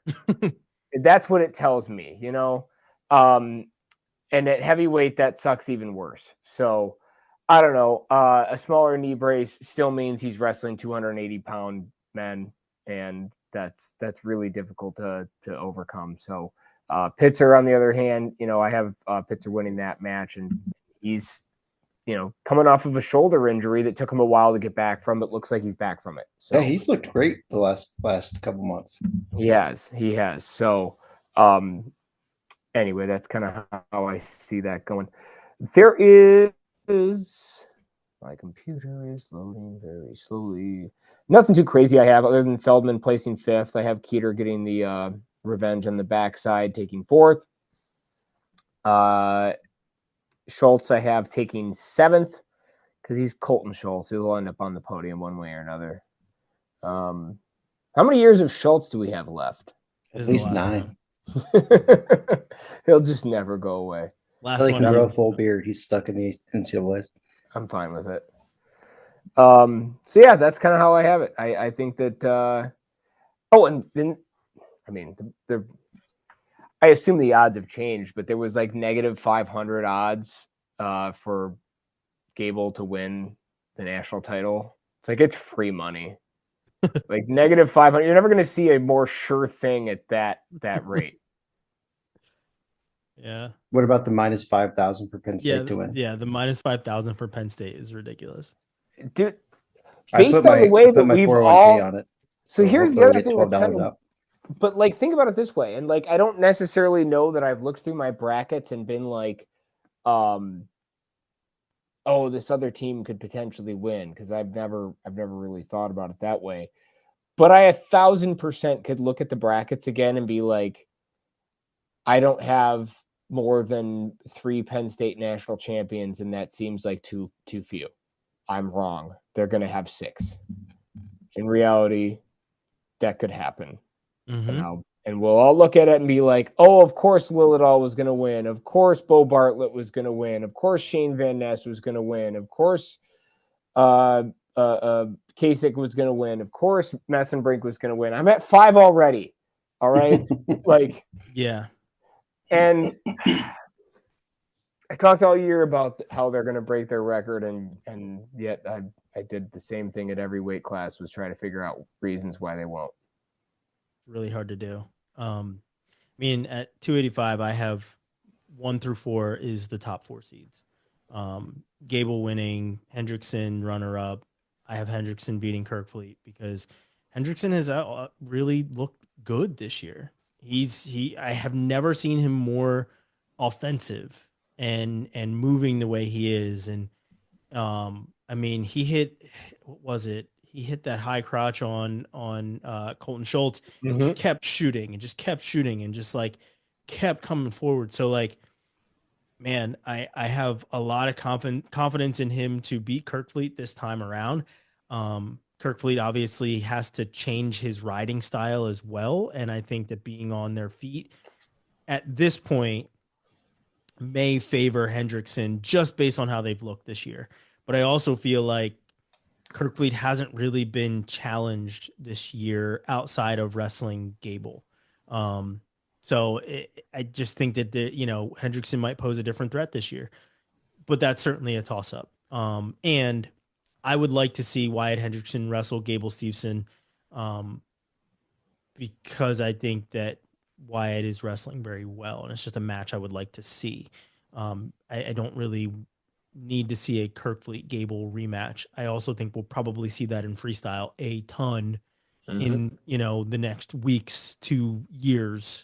And I'm wishful thinking that Gable sticks around for that long. I have Colton Schultz placing 5th. I have Feldman placing 7th, Jimmy Mullen placing 6th, and Seth Neville's placing 8th. So I when you look at the guys that are placing, we're losing 1, 2, 3, 4, 5, 6 of them. 6 of them. 6 of the 8. Because what? Jimmy Mullen and Feldman are the 2 that come back, right? Mm-hmm. Yeah.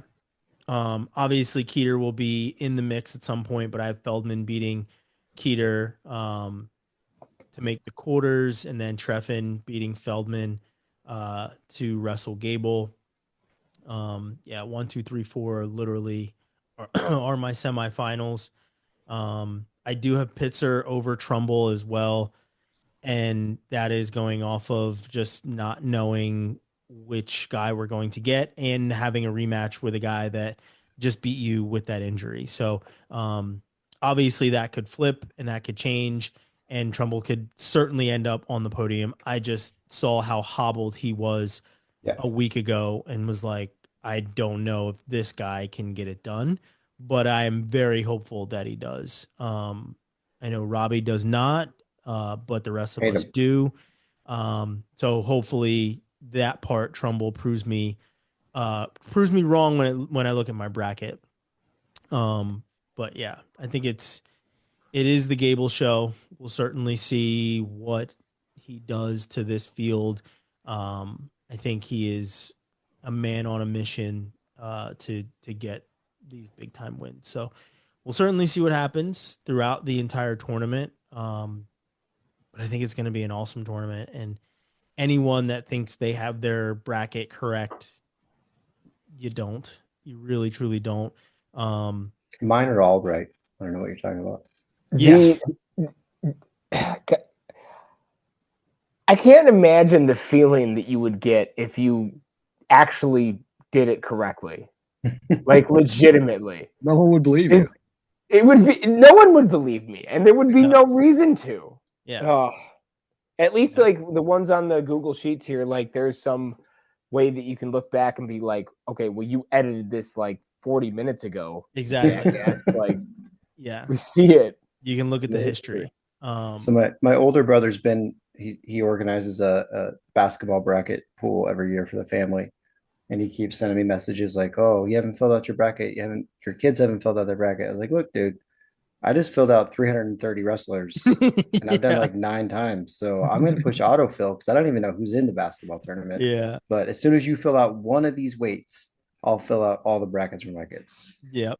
Yeah. Just do it the opposite of wrestling, like pick Duke every time. The only thing that I would love to see, and obviously, with these brackets, we are completely spoiled that somebody does these Excel sheet brackets.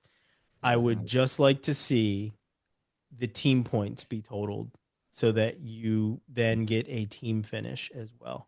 Well, the one that I have has it. I don't. The one that I have does not. I have the one that Carson put into our group.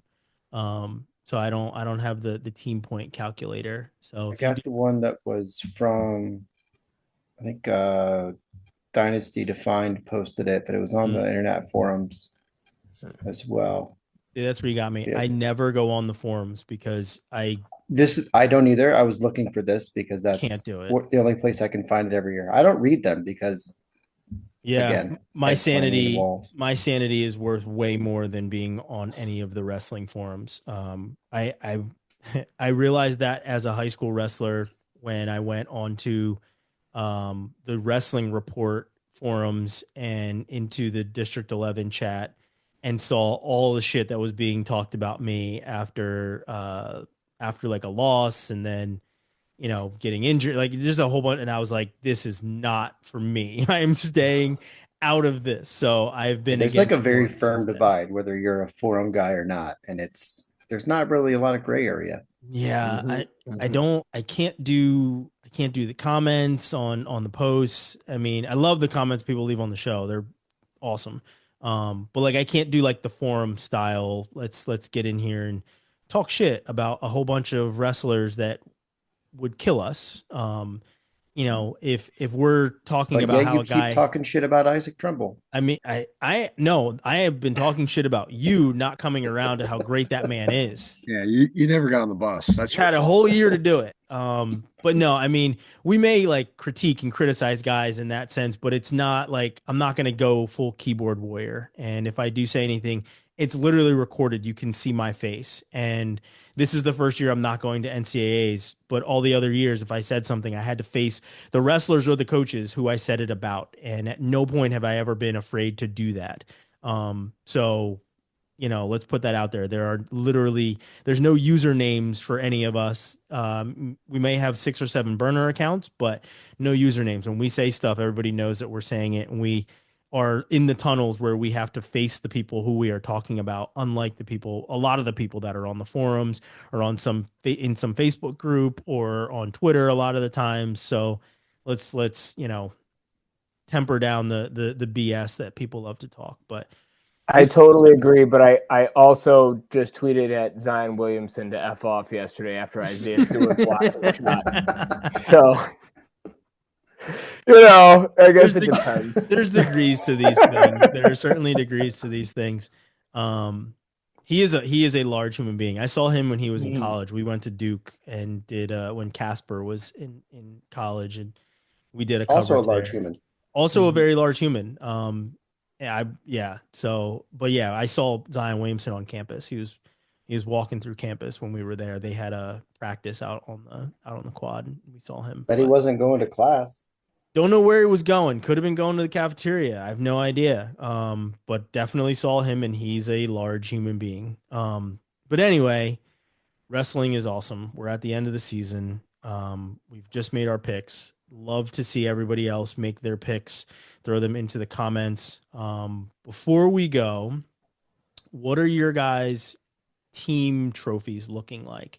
I have Penn State, Nebraska, Virginia Tech in that third place spot. I'm really impressed with them.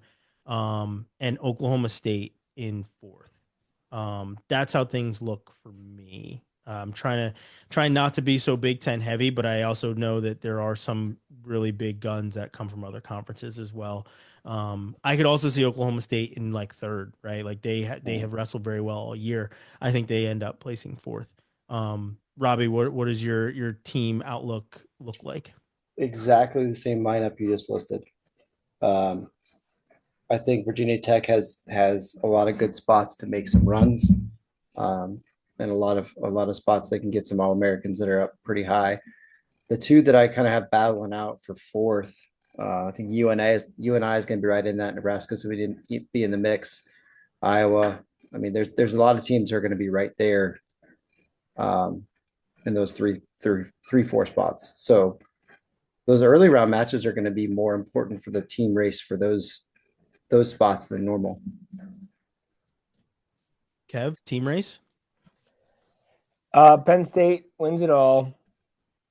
Did you put your 401k on it yet? Yeah, I might as well.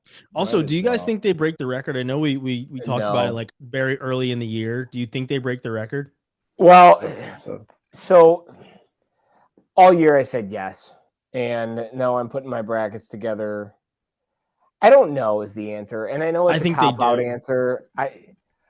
Here's the thing: if they do the thing that I just said a minute ago, where they just start running through these weight classes and winning them all, which is all completely within reason to suggest, then shit, dude. Like they could break it by a lot. They very well could. The way that my brackets are put together, which is kind of what's on record here, so I'll say no based on that. And that's kind of how I'm trying to do my team point thing too. I think I just have Penn State winning it. I have, as I navigate through this, some variation of Nebraska and Oklahoma State in 2 and 3. And I'm trying to see if there's anybody else jumping out at me, but I think that's pretty much it. Iowa, I would hope would place 4th for their sanity. Truer statements have never been uttered. Talk about forums, huh? Rational fan bases. Yeah. I do think that Penn State does break their record. I have them placing 9 out of 10, and every single one of their guys is in the top 3. Braden Davis not placing. Braden Davis not placing. I also have that, and it sucks. I wanted to make him place, couldn't do it. Maybe a legit shot to have 9 finalists if you think about it. Yeah. 25, they're not 33, and then 41 run the table. Kale and his team may not have to leave that chair Saturday night. We'll see that. That would be insane. They could. I would make a giant show out of kicking him out of the chair for the one match that he's not there. Get out of here, loser. You're not up. On the back bum. Take your chin and go to the tunnel. You go down that tunnel, you take a right. Yeah. You're not familiar with this. Well, that's the thing is they would probably have to switch seats though, because it depends on where their guy is in the bracket, whether they're red or green. So they would have to carry your chair over with him. They'd have to switch seats. He can bring his own chair. Make them go get it. Austin, what are your thoughts on team race? Who else do you have in there? Penn State at 1, but 2, 3, 4. Anybody else? Yeah, I was looking. I made it a bold prediction, whatever you want to call it, that Oklahoma State would be second place in the team race. I kind of want to stick to that. It'd be nice to see David Taylor get up there and start chipping away at that Penn State dynasty. And then I have Iowa, Nebraska, Virginia Tech, Ohio State, UNI, all kind of fighting for third. I think that's going to be a real tight race. Pretty much what you guys were saying as well. But yeah, it'll be interesting to see who comes through there and who prevails. And it was a good point. I hope Iowa does stay in the top 3 because those message boards will get ugly if that's not the case. Yeah, they will be coming for the heads for sure. I mean, they were already every year. I feel like no matter what. Every year. I mean, they had no Big Ten champs, and it was like off with their head. Like, oh my god! Like, can we chill, guys? Like, it's okay. It is okay, but we'll see what happens. We will certainly see what happens, but it's going to be an awesome tournament. Looking forward to watching, as much as I possibly can while I'm, doing work, sitting in this room. But no, it's been a great season. We'll definitely do a recap of everything that goes down. We'll have some other things to recap in our final episode or episodes that we do of the season. And next week, yes, we will be drinking. I will definitely be bringing a beverage to next week's episode, as I'm sure the rest of the men will be doing as well. Are you guys all going to the tournament? You guys are all going to be. Kevin's not going. Yeah, so me and Kev, we were there last year. So you guys are on for this year. Keep us in the loop on anything that's happening in the tunnels. If you guys need anything, certainly let us know. Shoot us a text, whatever else. I'm sure we'll be pretty much glued to everything whenever possible. But yeah, it's all come down to this. So we'll see what happens. As always, we appreciate you guys listening, watching, commenting. Throw those comments into the little comment bubbles. Come at us as much as you want. Talk about our picks. Give us your picks. I will put, as I said, the file for the Excel spreadsheet. Maybe it should be Robbie sending me that link so you guys can auto-populate your team scores too. But we'll throw them in there. Come at us for our picks. But like I said, we appreciate you guys listening, watching, commenting, and enjoy the tournament, and tweet at us while everything's going on, because I'm sure we will all be on Twitter. We'll be putting some stuff out there. Austin and Robbie will be in the tunnels, getting some video, doing some articles and all kinds of really fun content. But yeah, enjoy the tournament, and we'll see you next week.